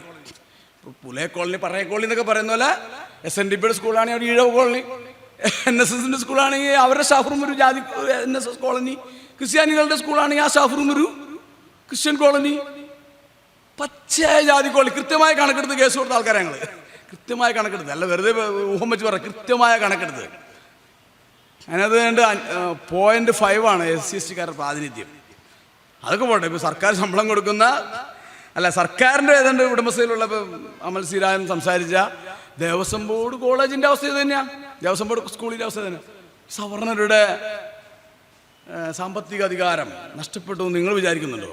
ഇല്ലെന്ന് എനിക്കറിയാം. എൻ്റെ നാട് നോക്കിയാലും എൻ്റെ കണക്കെടുത്ത് നോക്കിയാലും ഒരു നവോത്ഥാനവും സ്വത്തിലോ അധികാരത്തിലോ ഉള്ള സവർണരുടെ അധികാരത്തിന് ഒരു ഇഞ്ച് പോലും പോറലേൽപ്പിച്ചിട്ടില്ല. സംശയമുണ്ട്, നിങ്ങൾ കണക്ക് പരിശോധിക്കുക. ഒരു ഇഞ്ച് പോലും പോറലേൽപ്പിച്ചില്ല. പക്ഷേ നവോത്ഥാനം ഏതാണ്ട് ചെറുതായിട്ടൊക്കെ തിരിച്ചടിച്ചു തുടങ്ങിയപ്പോൾ തന്നെ അപ്പം തന്നെ മലയാള സാഹിത്യം പ്ലേറ്റ് തിരിച്ചടിച്ചു തുടങ്ങി. നോക്കാം, MTയുടെ കൃതികൾ എടുത്ത് നോക്കാം അല്ലേ. ഭൂപരിഷ്കരണം കൊണ്ട് ഇവിടുത്തെ മുഴുവൻ സ്വത്തും സവർണർക്ക് നഷ്ടപ്പെട്ടു. അതുകൊണ്ട് അവിടെ മുഴുവൻ ദാരിദ്ര്യമാണെന്നാണ്. സംവരണം കൊണ്ട് കേരളത്തിലെ ദളിതരും പിന്നാക്കക്കാരും അങ്ങ് വളർന്നു പന്തലിച്ചു. ഇതല്ലേ ഇവിടുത്തെ കേരളത്തിൽ നിൽക്കുന്ന നറേഷൻ? ആണോ? കണക്കെടുത്ത് പരിശോധിച്ചാൽ മനസ്സിലാവും. ഏതാണ്ട് 10%, ദളിത് ക്രൈസ്തവർക്ക് 20% വരും. 20% വരെ ദളിതർ കേരളത്തിന്റെ മൊത്തം ഭൂസ്വത്തിന്റെ 2% കൈവശം. ഇത് ഞാൻ പറയുന്ന നടക്കല്ല, ശാസ്ത്ര വിഷന്റെ കിലയൊക്കെ പഴുത. 20% വരുന്ന ഒരു ജനതയുടെ കയ്യിൽ 2% ഭൂസ്വത്തുള്ളൂ. കോളനി അല്ലേ? നിങ്ങൾ നോക്കി, ഇപ്പൊ ഇവിടെ തന്നെ നോക്കിയാൽ ഒരു പഞ്ചായത്തിൽ 20 ദളിത് കോളനി ഉണ്ടാവും. 5 സെന്റ് 2 സെന്റ് ഒക്കെ. ഭൂപരിഷ്കരണം നാടാണ്. ഭൂപരിഷ്കരണം എന്നൊക്കെ പറഞ്ഞ് നമ്മളങ്ങ് തിളയ്ക്കും. കോളനി അല്ലേ? 5 സെന്റും 2 സെന്റും കിട്ടിയ കോളനി. എന്താണ് കോളനിയോടുള്ള നമ്മുടെ ഒരു മാനസികാവസ്ഥ? എന്താണ് അവർക്ക് നഷ്ടപ്പെട്ടത്? കോളനി ജീവിക്കുന്ന മനുഷ്യന്മാര്, കേരളത്തിലെ ദളിതർ 60% പേരും കോളനിയാണ് ജീവിക്കുന്നത്. ഇവിടെ ജാതി ഇല്ല എന്നാ പറയുന്നത്. ഇവിടെ ജാതി ഇല്ലല്ലോ, പക്ഷെ ജാതി കോളനി ഉണ്ട്. ഇവിടെ ജാതിയില്ല, പക്ഷെ ജാതി കോളനിയായ സ്റ്റാഫ് റൂമുണ്ട്. ഇത് രണ്ടും നമ്മളങ്ങ് മറന്നേക്കണം. എന്നിട്ട് പറഞ്ഞു ജാതി ഇല്ല എന്ന് പറഞ്ഞുകൊണ്ടിരിക്കണം എന്നാണ് നമ്മൾ നിർബന്ധിക്കപ്പെടുന്നത്. ഈ സംഭവം, അതായത് ഇര വെച്ചാൽ സവർണ സാമ്പത്തിക അധികാരം ദുർബലപ്പെട്ടു എന്ന് നമ്മുടെ തലയിൽ അടിച്ചേൽപ്പിക്കുന്ന ഒരു സങ്കല്പത്തെയാണ് എലിപ്പത്തായം എന്ന് പറയുന്ന സിനിമ കൊണ്ട് അടൂര് സ്ഥാപിച്ചെടുത്തത്. അങ്ങനെയാണോ കാര്യങ്ങൾ? നിശബ്ദമായ കോവിലകങ്ങളിലകത്താണോ ഇപ്പോഴും സവർണത ജീവിക്കുന്നത്? അല്ലെങ്കിൽ കല്യാണത്തിന് പോകാൻ വേണ്ടി പോകുമ്പോൾ അവിടെ വെള്ളം കെട്ടിക്കിടക്കുന്നു, കുറച്ചു നേരം നിന്നിട്ട് തിരിച്ചു പോകുന്ന തരത്തിലാണോ? ഇപ്പോഴെന്നല്ല, ഈ 80കളിലും സവർണത അങ്ങനെയാണോ ഉണ്ടാവുള്ളത്? അല്ല, അവര് നാട്ടിൽ കിട്ടാവുന്ന ഏറ്റവും നല്ല കാറ് വാങ്ങിച്ചാൽ ആ വെള്ളം കടന്ന് പോയി. പക്ഷെ നമ്മളെ അടൂര് തെറ്റിദ്ധരിപ്പിക്കുക, ഇവരിങ്ങനെ ആ വെള്ളം കണ്ടിട്ട് തിരിച്ച് വീട്ടിലേക്ക് പോയത്. വെറുതെ തെറ്റിദ്ധരിപ്പിക്കുക. ഇര ദുർബലമായി എന്ന ഒരു തെറ്റായ സങ്കല്പമാണ് എലിപ്പത്തായം എന്ന സിനിമയിലൂടെ നൽകിയത്. ഈ നിശ്ചലത എന്ന് പറയുന്നത് ഞാൻ ആദ്യം സൂചിപ്പിച്ച പോലെ അവാർഡ് കമ്മിറ്റികളെ നോക്കിക്കൊണ്ട് ഉണ്ടാക്കിയ ഒരു നിശ്ചലതയാണ്. അതായത് നിങ്ങൾ ഈ ഇറ്റലി, ജർമ്മനി, അങ്ങ് നമ്മൾ പറയുന്ന സിനിമകളൊക്കെ, യൂറോസെൻട്രിക് സിനിമകളൊക്കെ നോക്കിയാൽ കാണാം ചെറിയ ഒച്ചിഴയുന്ന പോലെയുള്ള നിശബ്ദത. അതിൻ്റെ ചില പരിസരങ്ങൾ, ചെറിയ കാറ്റ് വരുന്നു, ഇങ്ങനെയൊക്കെ ഉണ്ട്. ഇത് നഗരം കഴിഞ്ഞാൽ ഈ പറയുന്ന യൂറോപ്യൻ രാജ്യങ്ങളിലൊക്കെ സന്ദർശിച്ച മനുഷ്യർക്ക് അറിയാവുന്ന കാര്യമാണ്. ഇവിടെ മുഴുവൻ നിശ്ചലമാണ്. ഈ നിശ്ചലതയെ കേരളത്തിലേക്ക് അഡോപ്റ്റ് ചെയ്തു. ഈ നിശബ്ദതയെ കേരളത്തിലേക്ക് അഡോപ്റ്റ് ചെയ്തു. പക്ഷെ കേരളം മാത്രം നിശ്ചലമാണോ? 80കളിലും 70കളിലൊക്കെ കേരളം നിശ്ചലമാണോ? മീൻ വലിച്ചു കയറ്റുന്നവരുടെ ശബ്ദം, വണ്ടി ഓടിക്കുന്നവരുടെ ശബ്ദം, കല്ല് വെട്ടുന്നവരുടെ ശബ്ദം, പാടത്ത് പണി, ഇങ്ങനെ ശബ്ദാനമാനമായ കേരളത്തിലേക്ക് യൂറോപ്യൻ നിശബ്ദതയെ അടിച്ചേൽപ്പിക്കുന്ന ഒരു പിന്തിരിപ്പൻ പരിപാടിയാണ് അടൂരിൻ്റെ സിനിമകളുടെ ആ ഒരു ടെക്നോളജി, ആ സിനിമാ നിർമ്മാണത്തിൻ്റെ ടെക്നോളജി കൊണ്ടുവന്ന. എലിപ്പത്തായത്തിൽ മാത്രമല്ല, എല്ലാ സിനിമകളിലും നമുക്ക് കാണാൻ പറ്റും.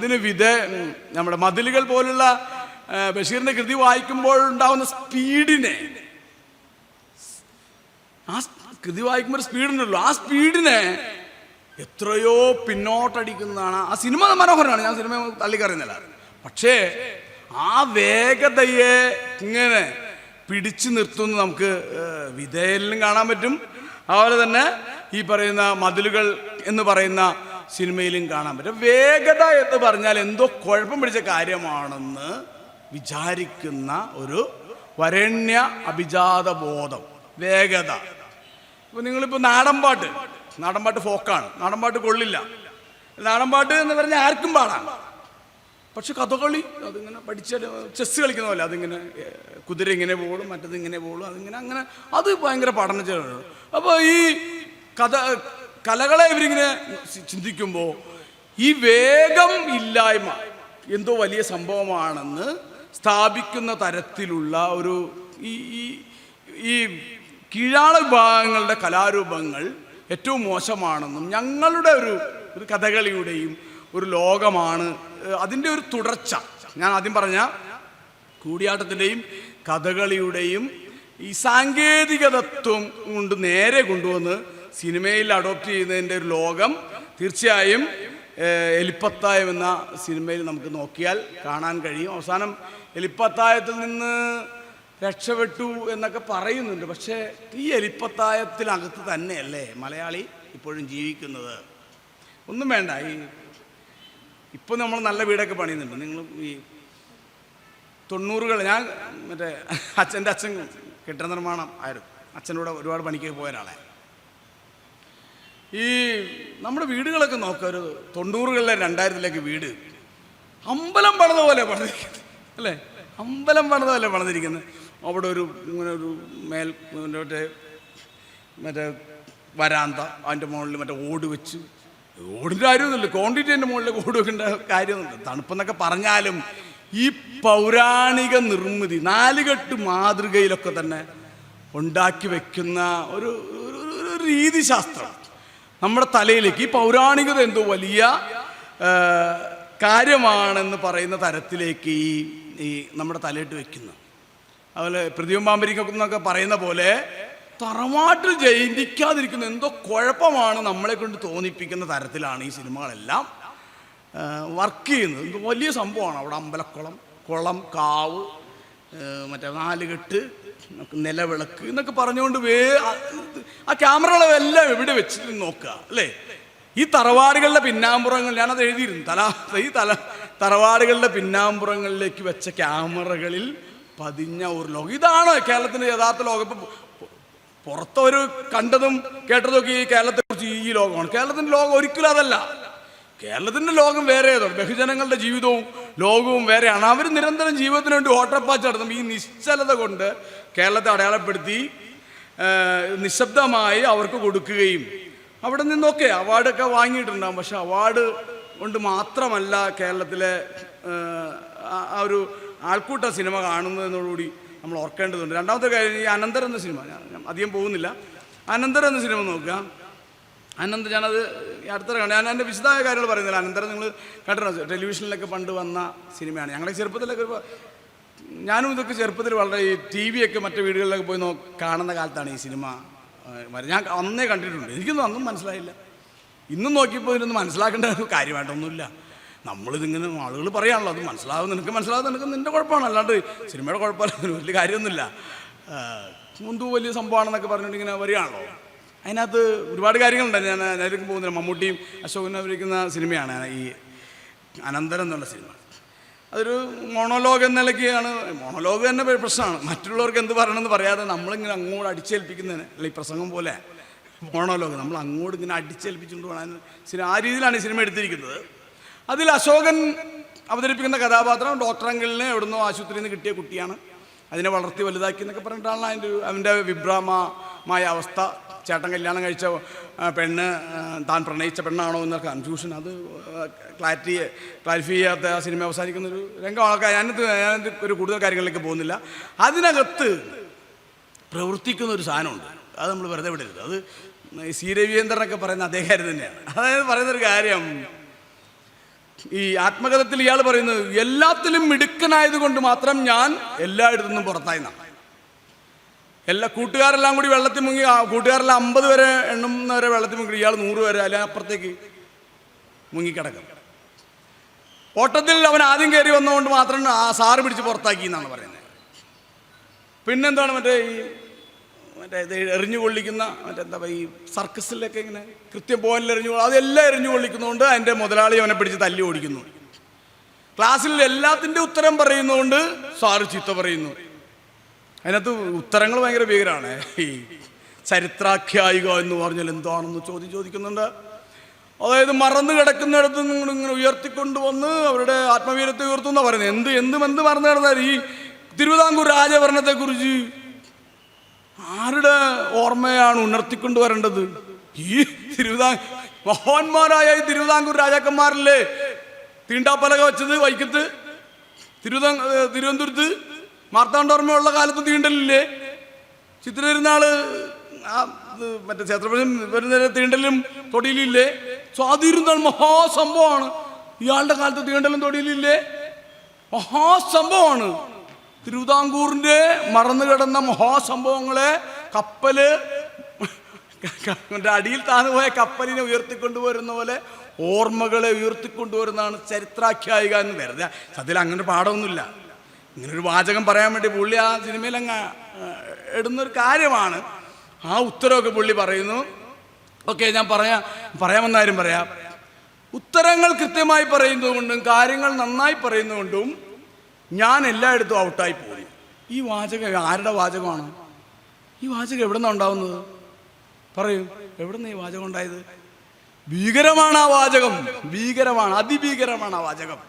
ഇത് തന്നെയല്ലേ ഏതൊരു പൊട്ട സിനിമയിൽ നെടുമുടി വേണു പറയുന്നത്, ഫസ്റ്റ് ക്ലാസ് ഉണ്ടായിട്ട് എന്താ കാര്യം, ജാതിയിൽ തോറ്റുപോയില്ലേ എന്ന് പറയില്ലേ. നിങ്ങൾ സിനിമ കണ്ടിട്ടുണ്ടോ? ഞാൻ സിനിമയുടെ പേര് ഞാൻ മറന്നു.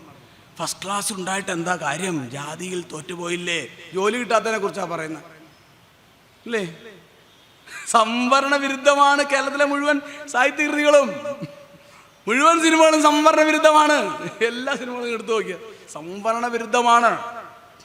ഏതൊരു സിനിമയിൽ മോഹൻലാൽ മറ്റേ മുകേഷിനെ നേരെ നോക്കിയിട്ട് അവൻ അവിടെ റേഞ്ചർ എന്തോ ആണ്, നമ്മുടെ വീട്ടിലെന്തോ ഭിക്ഷയാചിക്കാൻ വന്നതാണ്, അവൻ്റെ ഇരിപ്പ് കണ്ടില്ലേ, ഇവനൊന്നും ജോലിയില്ല, അവന് ജോലിയുണ്ട്. കേരളത്തിൽ ഏറ്റവും കൂടുതൽ പഠിപ്പിച്ച പാഠം കുചേലവൃത്തമാണ്. പട്ടിണി കൊണ്ട മെലിഞ്ഞ പണ്ഡിതന് കുശസ്ഥലി, പട്ടണം കണ്ടപ്പോഴേ വിശപ്പും ദാഹവും, ഇല്ല ദാരിദ്ര്യാർത്ഥിയോളം വലുതായിട്ടൊരാർത്ഥിയും ഇല്ലം വീണ് കുത്തുമാറായി. അത് കണ്ടാലും ഇത് പഠിച്ചും മലയാള അധ്യാപകരും തോറ്റിട്ടുണ്ടാവും, പഠിപ്പിച്ച് കുട്ടികളും തോറ്റിട്ടുണ്ടാവും. എന്താണ്? സവർണന്റെ ദാരിദ്ര്യമാണ് ഏറ്റവും വലിയ ദാരിദ്ര്യം. നിങ്ങൾ മറ്റേ ആറാം തമ്പുരാൻ കണ്ടിട്ട് ഉണ്ണിമായക്ക് കാശില്ല എന്നും പറഞ്ഞിട്ട് ഞാനും കറിഞ്ഞിട്ടുണ്ട്. ഉണ്ണിമായക്ക് കാശില്ല, ഉണ്ണിമായക്ക് അവിടെ പോയിട്ട് തുണിക്കടയിൽ പോയി നിന്നിട്ട് കാശ് മേടിക്കാൻ പാടില്ലേ? നമ്മൾ ആലോചിച്ചിട്ടുണ്ടോ? ഇപ്പോഴാണ് തൊഴിലുറപ്പിന് പോകാൻ പാടില്ലേ അല്ലേ? മറ്റേ കമ്മട്ടിപ്പാട സിനിമയിൽ ആ നായിക അവസാനം പെട്രോൾ പമ്പിൽ പോയി നിൽക്കണില്ലേ, നമുക്കൊരു സങ്കടം ഉണ്ടായില്ല അല്ലേ? ദുൽഖർ സൽമാൻ്റെ നായികയായ അവൾ പോയി പെട്രോൾ പമ്പിൽ പെട്രോൾ അടിക്കാൻ നിൽക്കുന്നില്ലേ, വല്ല കുഴപ്പമുണ്ടോ? ഈ ഉണ്ണിമായ്ക്ക് തുണിക്കടയിൽ പോയി നിൽക്കാൻ പാടില്ലേ? സുന്ദരിയായ അവർക്ക് പെട്ടെന്ന് പണി കിട്ടുകയും ചെയ്യും അല്ലേ? മഞ്ജുവാരില്ലാതിരിക്കുന്നത് കിട്ടും. നമ്മളതോർത്ത് കരയാണ് അല്ലേ? ഈ സവർണരുടെ ദാരിദ്ര്യം മാത്രം മഹാദാരിദ്ര്യം എന്നിങ്ങനെ സ്ഥാപിച്ചെടുക്കുന്ന ഒരു പ്രക്രിയ എല്ലാ കാലത്തും നടന്നിട്ടുണ്ട്. അതായത് നവോത്ഥാനം എന്താണോ പറഞ്ഞത് അതിനെതിരെ സംസാരിച്ച പരിപാടിയാണ് എൻ ടി വാസുദേവൻ നായരുടേതാണെങ്കിലും മാധവക്കുട്ടിയുടേതാണെങ്കിലും നമ്മൾ ഈ മഹാസംഭവമാണെന്ന് പറയുന്ന ലളിതാംബിക അന്തർജന ആരുടെയും സാഹിത്യവും ചെയ്തത്. ഇത് സിനിമ അതേപടി അങ്ങ് ഏറ്റെടുത്തു. എന്നിട്ടിപ്പോ EWS നടപ്പാക്കി. EWS ഇപ്പോൾ അമൽ സി രാജൻ പറഞ്ഞല്ലോ, EWS കേൾക്കുമ്പോൾ രസമുണ്ട്, പക്ഷെ അത് സവർണ സംവരണമല്ലേ. വാചകം കൊണ്ട് മാത്രമല്ല അതിന് കുഴപ്പം. അതിനകത്ത് ഈഴവർക്കോ മത്സ്യത്തൊഴിലാളികൾക്കോ പുലയർക്കോ പറയർക്കോ ദളിതർക്കൊന്നും അതിനകത്ത് EWS ഇല്ല. അവിടെ എല്ലാം ദരിദ്രരാണല്ലോ. ദരിദ്ര സംവരണം എന്ന പേരിടുകയും സവർണർക്ക് സംവരണം കൊടുക്കുകയും ചെയ്ത പരിപാടിയാണല്ലോ ഈ EWS എന്ന് പറയുന്ന സാധനം. ഈ അടുത്തുള്ള ഒരു കണക്ക്, മറ്റേ മെഡിക്കൽ കോളേജിൽ അഡ്മിഷൻ കിട്ടിയതിൻ്റെ കണക്ക് വന്നു. പണ്ടൊക്കെ ഞാനടക്കം കേട്ടിട്ടുണ്ട്, നിങ്ങൾക്കൊക്കെ ജോലി കിട്ടാൻ എന്തൊരു സുഖമാണ്. ഞാൻ PhD കഴിഞ്ഞ് കോളേജിലൊരു PhD കഴിഞ്ഞ് നെറ്റും കിട്ടി എല്ലാം ഉണ്ട്. നിങ്ങൾക്ക് ഈ മലയാളത്തിൽ എന്തെല്ലാം കിട്ടുന്നുണ്ട് അതെല്ലാം എനിക്കുണ്ട്. അഹങ്കാരത്തോടെ പറയാം. സെറ്റ്, നെറ്റ്, PhD എല്ലാം ഉണ്ട് എനിക്ക്. അത്യാവശ്യം പബ്ലിക്കേഷൻ എല്ലാം ഉണ്ട്. അപ്പം എനിക്ക് സ്കൂളിൽ ജോലി കിട്ടിയപ്പോൾ ഞാൻ കോളേജിൽ ജോലി കിട്ടിയില്ലോ എന്ന് സങ്കടപ്പെട്ടാണ് ചെല്ലുന്നത്. അപ്പോൾ അടുത്തിരുന്ന അധ്യാപകർ, നിങ്ങൾക്കൊരു ജോലി കിട്ടാൻ ഭയങ്കര സുഖമാണ്, വെറുതെ അങ്ങ് ജോലി തരുവാന്നാണ് ഇവർ ഈ പറയുന്നത്. ഇങ്ങനെ ഈ സംവരണ വിരുദ്ധത ഒക്കെ ഞാൻ പറഞ്ഞു വന്നത്, ഈ അനന്തരത്തിലെ ഈ കഥാപാത്രം പറയുന്നത് ഞാൻ മിടുക്കിൻ്റെ അങ്ങേയറ്റത്തായതുകൊണ്ട് എനിക്ക് ജോലി കിട്ടിയില്ല, എനിക്കൊന്നും കിട്ടിയില്ല, എല്ലാവരും എന്നെ ആട്ടി ഓടിക്കുകയാണ് എന്ന ഒരു തെറ്റായ കാര്യമാണ് കേരളത്തിൽ പ്രചരിപ്പിച്ചത്. ഇപ്പം നിങ്ങളോർക്ക് ഈ സിനിമ ആരും കണ്ടില്ലല്ലോ, പക്ഷേ ഈ സിനിമ അരിച്ചിറങ്ങി മറ്റ് പൈങ്കിളി സിനിമയിലേക്ക് വന്നിട്ട് അവർ കൂടി ഇതിങ്ങ് ഏറ്റെടുത്ത് അതങ്ങ് പ്രചരിപ്പിച്ചു. അതുകൊണ്ടാണ് EWS വന്നപ്പോൾ ദളിതർക്കും പിന്നാക്കക്കാർക്കും ഒരു കുഴപ്പമില്ലാത്തത്. കാരണം മനസ്സിനെ പരുവപ്പെടുത്തി വെച്ചു. EMS നമ്പൂതിരിപ്പാട് പറഞ്ഞില്ലേ സംവരണ എഫിഷ്യൻസി കുറയ്ക്കൂന്ന്. പക്ഷെ ഇപ്പം എന്താ എഫിഷ്യൻസി കുറയ്ക്കാത്ത? മെഡിക്കൽ സീറ്റിൽ ആദിവാസി കുട്ടിയേക്കാൾ താഴെയുള്ള റാങ്കിൽ നിന്നും സവർണ വിഭാഗത്തിലുള്ള കുട്ടി വന്നപ്പോൾ ആ കുട്ടിയെ ചികിത്സിച്ചാൽ രോഗി മരിക്കുമോ? ഈ ചോദ്യം നമ്മളെന്താ ചോദിക്കാത്ത? ഇത് ഞങ്ങൾ 90കളിൽ അനുഭവിച്ചാണ്. നിങ്ങൾക്ക് ഒരു വിവരവും വേണ്ട, നിങ്ങൾക്ക് കോളേജ് അഡ്മിഷൻ കിട്ടും, നിങ്ങൾക്ക് ജോലി കിട്ടുന്നു. അപ്പോൾ ഈ കുട്ടി ചികിത്സിച്ചാൽ രോഗി മരിക്കുമോ? ഈ ചോദ്യം നമ്മൾ ചോദിക്കണ്ടേ? ചോദിക്കും ആരെങ്കിലും? കേരളത്തിൽ ആരും ചോദിക്കില്ല, യുക്തിവാദികളും ചോദിക്കില്ല. കാരണം ഇത് യുക്തിക്കപ്പുറമുള്ള എന്തോ കാര്യമാണ്, അതെൻ്റെ കാര്യം. ചോദിക്കില്ല. അല്ലെങ്കിൽ ഇവർ എഞ്ചിനീയറിങ് പഠിച്ച് പാലം പണിതാൽ പാലം വീഴുമോ? പാലം വീഴുമോ? ആദിവാസി കുട്ടിയേക്കാൾ റാങ്ക് കിട്ടിയ EWS കുട്ടി എഞ്ചിനീയറായി പാലം പണിതാൽ പാലം വീഴുമോ? EMSന്റെ തിയറി പ്രകാരം വീഴണമല്ലോ. എന്താ ഈ പാലം മാത്രം എന്താ വീഴാത്ത? എന്താണ് കേരളത്തിൽ അങ്ങനെ ഒരു ചോദ്യം ഉയരാത്തത്? ആരും ഉയർത്തുന്നില്ലല്ലോ. അവിടെയാണ് സംവരണ വിരുദ്ധതയാണ് കേരളത്തിൻ്റെ പുരോഗമനമെന്ന് തെറ്റിദ്ധരിപ്പിക്കപ്പെട്ട മനസ്സുമായി ജീവിക്കുന്നവരുടെ ഒരു പ്രശ്നം കിടക്കുന്നത്. സംവരണം ഈസ് ഈക്വൽ ടു കഴിവില്ലായ്മ എന്ന തെറ്റിദ്ധാരണ നമ്മളിൽ പടർത്തുകയും അവർക്ക് കിട്ടിയപ്പോൾ ഓക്കെ. ഈ ഒരു പ്രശ്നത്തിനകത്തല്ലേ നമ്മൾ ജീവിക്കുന്നത്. ഈ സംവരണ വിരുദ്ധതയാണ് അനന്തരം എന്ന് പറയുന്ന സിനിമയിൽ അടൂർ ആരുമറിയാതെ ഒളിച്ചു കടത്തിയത്. അതുകൊണ്ടാണ് എല്ലാ കഴിവുകളും ഉണ്ടായിട്ട് ഞാൻ എല്ലായിടത്തും പുറത്താവുന്നു എന്ന് അശോകൻ്റെ കഥാപാത്രത്തെക്കുറിച്ച് പറയിപ്പിച്ചത്. നമുക്ക് അറിയാതെ കഴിവുള്ളവൻ മാത്രം പുറത്താവുന്നു, കഴിവില്ലാത്തവരകത്ത് കയറിയിരിക്കുന്നു എന്ന സംവരണ വിരുദ്ധമായ വരേണ്യബോധമാണ് ആ സിനിമ ഒളിച്ചു കടത്തിയത്. ആ ഒളിച്ചു കടത്തിയത് ഏറ്റെടുത്ത് വേറെ മുഴുവൻ ആൾക്കാർ പച്ചയായി സംവരണ വിരുദ്ധത പറഞ്ഞു. എത്ര സിനിമകൾ, ഞാൻ 100 കണക്കിന് സിനിമകൾ പറയാൻ പറ്റും. ഈ സംവരണ വിരുദ്ധത പറഞ്ഞു. നിനക്കൊക്കെ ജോലി കിട്ടാൻ എന്തെളുപ്പമാണെന്ന് മോഹൻലാലിൻ്റെ കഥാപാത്രം പറയുന്ന, ഞങ്ങളെല്ലാം ഭയങ്കര ദാരിദ്ര്യത്തിലാണെന്ന് പറയുന്ന, കോവിലകങ്ങൾ തകരുന്നതിൽ കരയുന്ന മനുഷ്യർ അല്ലേ? കോവിലങ്ങൾ തകരാൻ വേണ്ടിയല്ലേ തറവാടുകൾക്കെതിരെ, തറവാട് തകരണമെന്നല്ല, തറവാട് കേന്ദ്രീകൃതമായ ഫൂഡലിസം തകരാൻ വേണ്ടിയല്ലേ സമരമൊക്കെ ചെയ്തത്. പക്ഷെ അത് തകർന്ന് വീഴുന്നതിന് മുമ്പേ കരയാൻ തുടങ്ങി. ഇതല്ലേ മലയാള സിനിമയും സാഹിത്യവും കാലങ്ങളായി ചെയ്തു വെച്ചത്. ഈ സിനിമയിലും നഗരപ്പേടി വളരെ പ്രധാനമാണ്. ഞാൻ അതിലേക്ക് ആദ്യം പറഞ്ഞുകൊണ്ട് അതിലേക്ക് പോകുന്നില്ല. നഗരം വളരെ പ്രധാനമാണ്. അതുപോലെ തന്നെ 1984 ഇറങ്ങിയ ഒരു ആ സിനിമയെക്കുറിച്ച് നിങ്ങൾക്ക് ശ്രദ്ധിച്ചിട്ടുണ്ടാവും, മുഖാമുഖം എന്ന് പറയുന്ന ഒരു സിനിമ. ആ സിനിമയിൽ ശ്രീധരൻ സമരം ചെയ്യുന്നു. ആ സമയത്ത് അവിടുത്തെ മുതലാളി മരിക്കുന്നു. അയാൾ കൊല ചെയ്തതായിരിക്കുന്നു ഓർത്തിട്ട് അയാളെ പ്രതിസ്ഥാനത്ത് എത്തുന്നു. അയാൾ ഒളിവിൽ പോകുന്നു. കുറേ കഴിയുമ്പോൾ ഈ പാർട്ടി രണ്ടായി പിളരുന്നു. അദ്ദേഹം ഒരു രക്തസാക്ഷിയായിട്ട് ആഘോഷിക്കുന്ന സമയത്ത് ഇയാൾ തിരിച്ചു വരുന്നു വലിയ വിഷയമാണ്. അതാണ് ഈ സിനിമയുടെ ഒരു പ്രശ്നം. തീർച്ചയായും ഈ പറയുന്ന ആൾ പിന്നീട് അയാൾ പോകുന്നത് ഒരു സനാതന അവസ്ഥയിലേക്കാണ് അല്ലേ?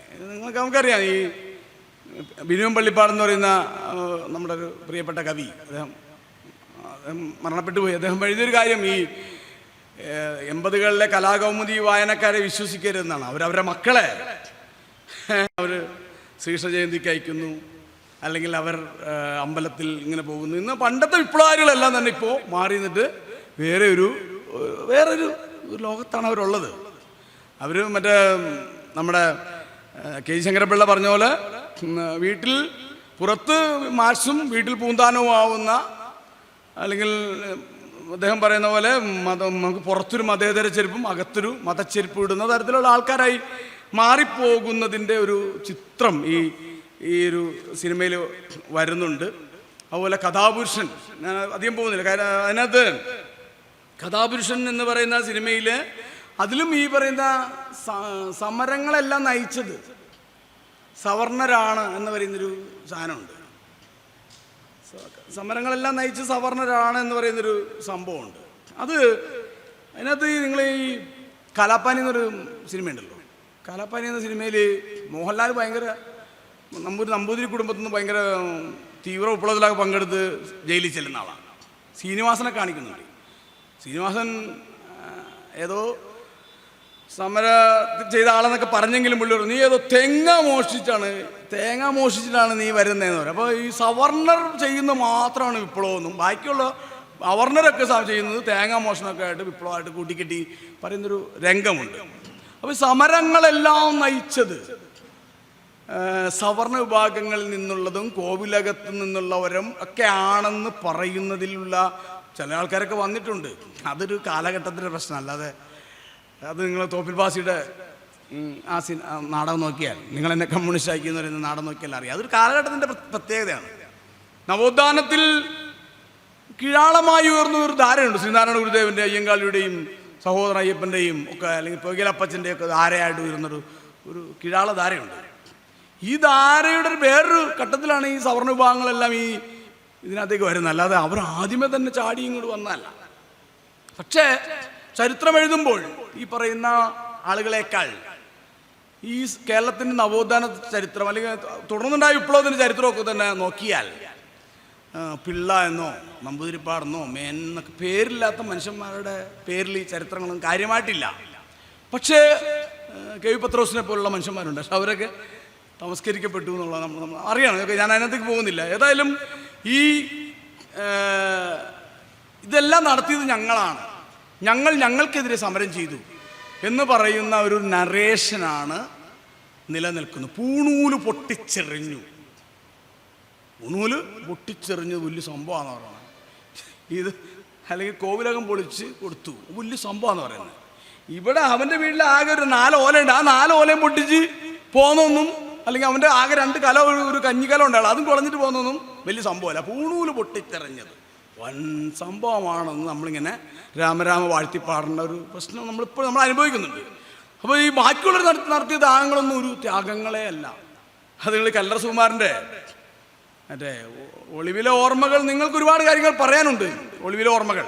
പക്ഷെ ഒളിച്ചിരുത്തിയ പുലയ്ക്ക് ചില കഥകൾ പറയാനുണ്ട് അല്ലേ? ഒളിവിലെ ഓർമ്മകൾ തോപ്പിൽ വാസി പറയുമ്പോൾ ഒളിപ്പിച്ചിരുത്തിയ ചിരുതയ്ക്കുമില്ലേ ചില കാര്യങ്ങൾ പറയാൻ. അയാൾ ഒളിവ് കഴിഞ്ഞ് അങ്ങ് പോയി, ഓടിക്കളഞ്ഞു, രക്ഷപ്പെടുത്തി. പോലീസുകാർ കയറിയിട്ട് അവിടെ ഈ വീട്ടിൽ കയറിയിട്ട് എന്താ ചെയ്തതെന്ന് നിങ്ങൾ ആലോചിച്ചിട്ടുണ്ടോ?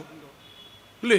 ആ വീടും തീ വെച്ചു, അവിടെയുള്ള കഞ്ഞിക്കലവും തല്ലിപ്പൊളിച്ചു, അവിടെയുള്ള പെണ്ണുങ്ങളെ ആണുങ്ങളെ ഉപദ്രവിച്ചിട്ടാണ് പോയത്. ഇതിന് മാത്രം ചരിത്രമില്ല, ഈ ചരിത്രം പറയണ്ടേ?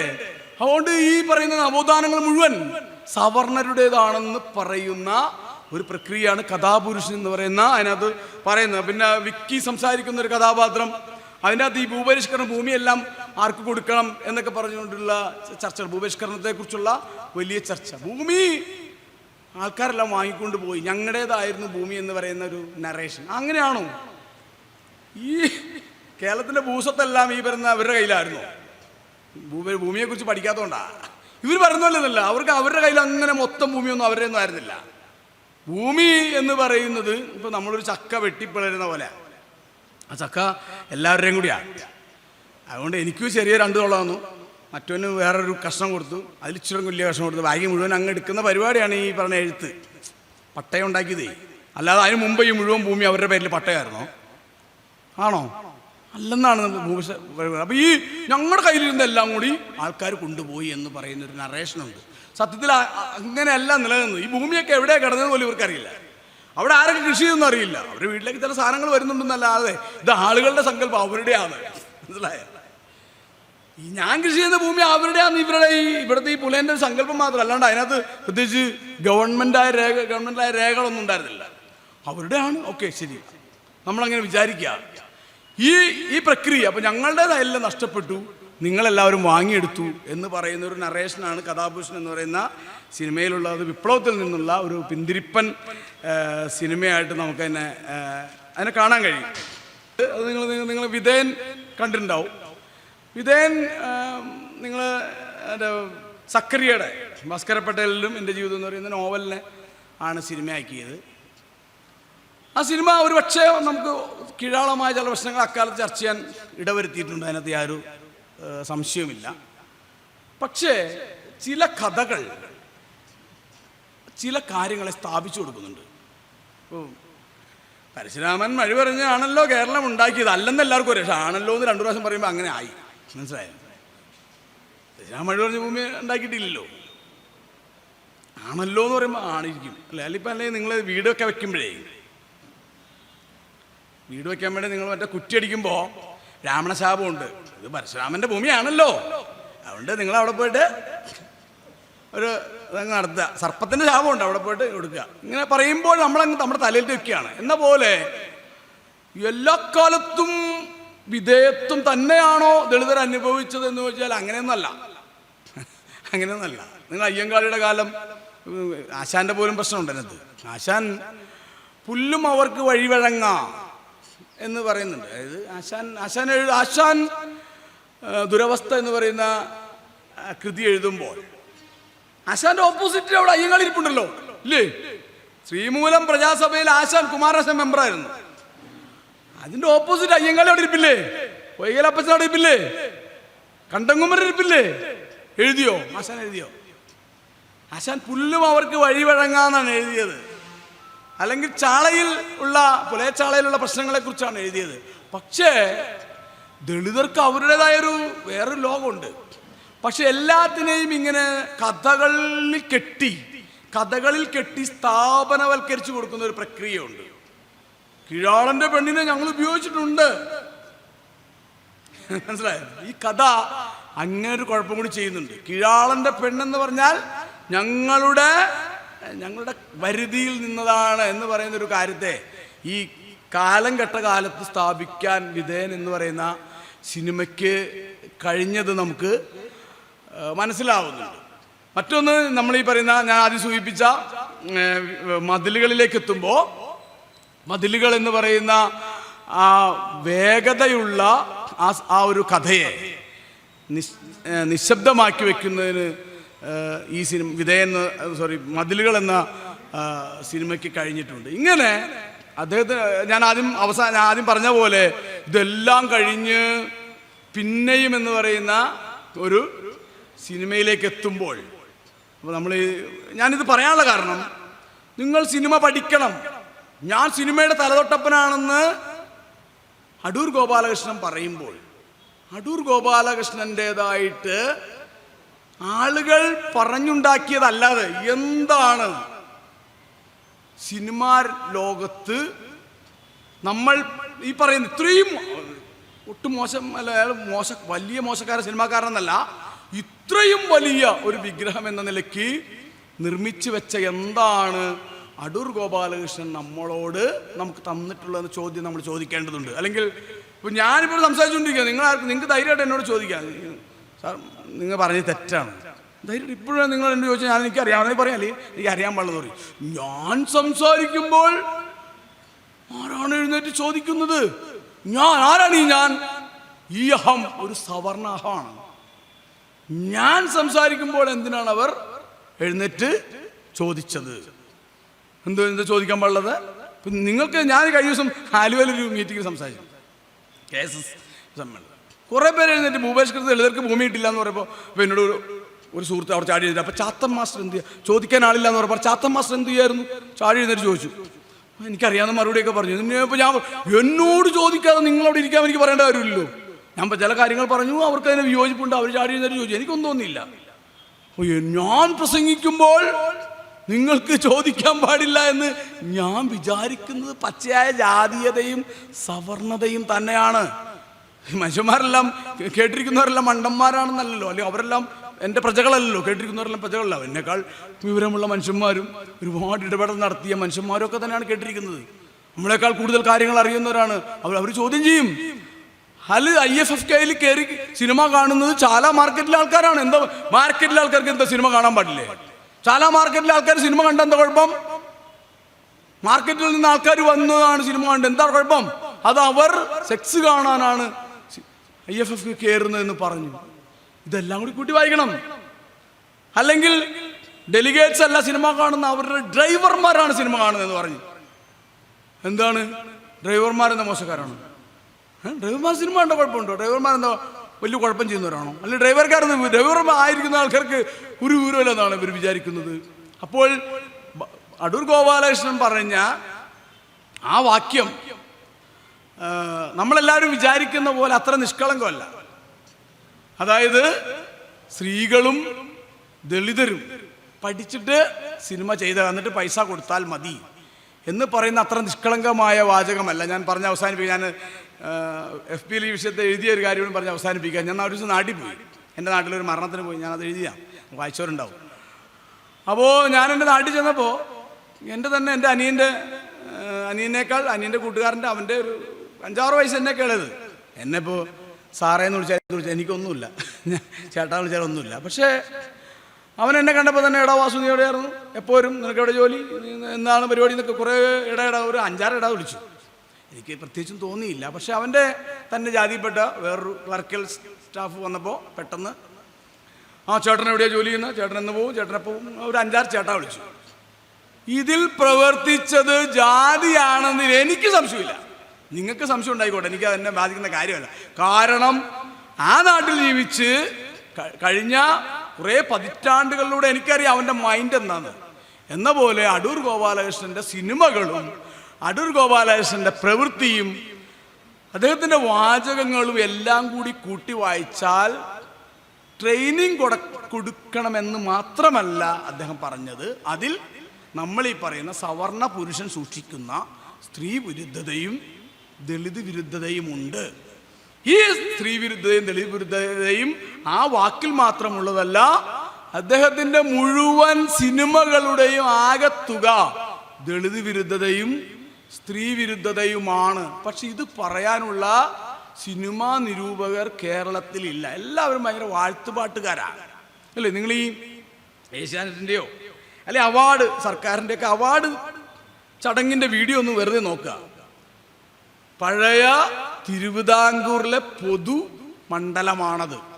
സവർണരുടെയും ഈ പറയുന്ന സോക്കോൾഡ് സൗന്ദര്യത്തിൻ്റെയും ഒരു പ്രദർശന മേഖലയാണ് അല്ലേ? ഞാനിത് കാണാറില്ല, അപ്പം തന്നെ TV ഓഫാക്കിയിട്ട് പോകും. നമ്മളൊക്കെ ആവശ്യമില്ലാത്ത ഈ പരിപാടി വെറുതെ കണ്ട സമയം നമ്മുടെ സമയങ്ങളിൽ വേറെ എന്തെല്ലാം കാര്യങ്ങളുണ്ട്.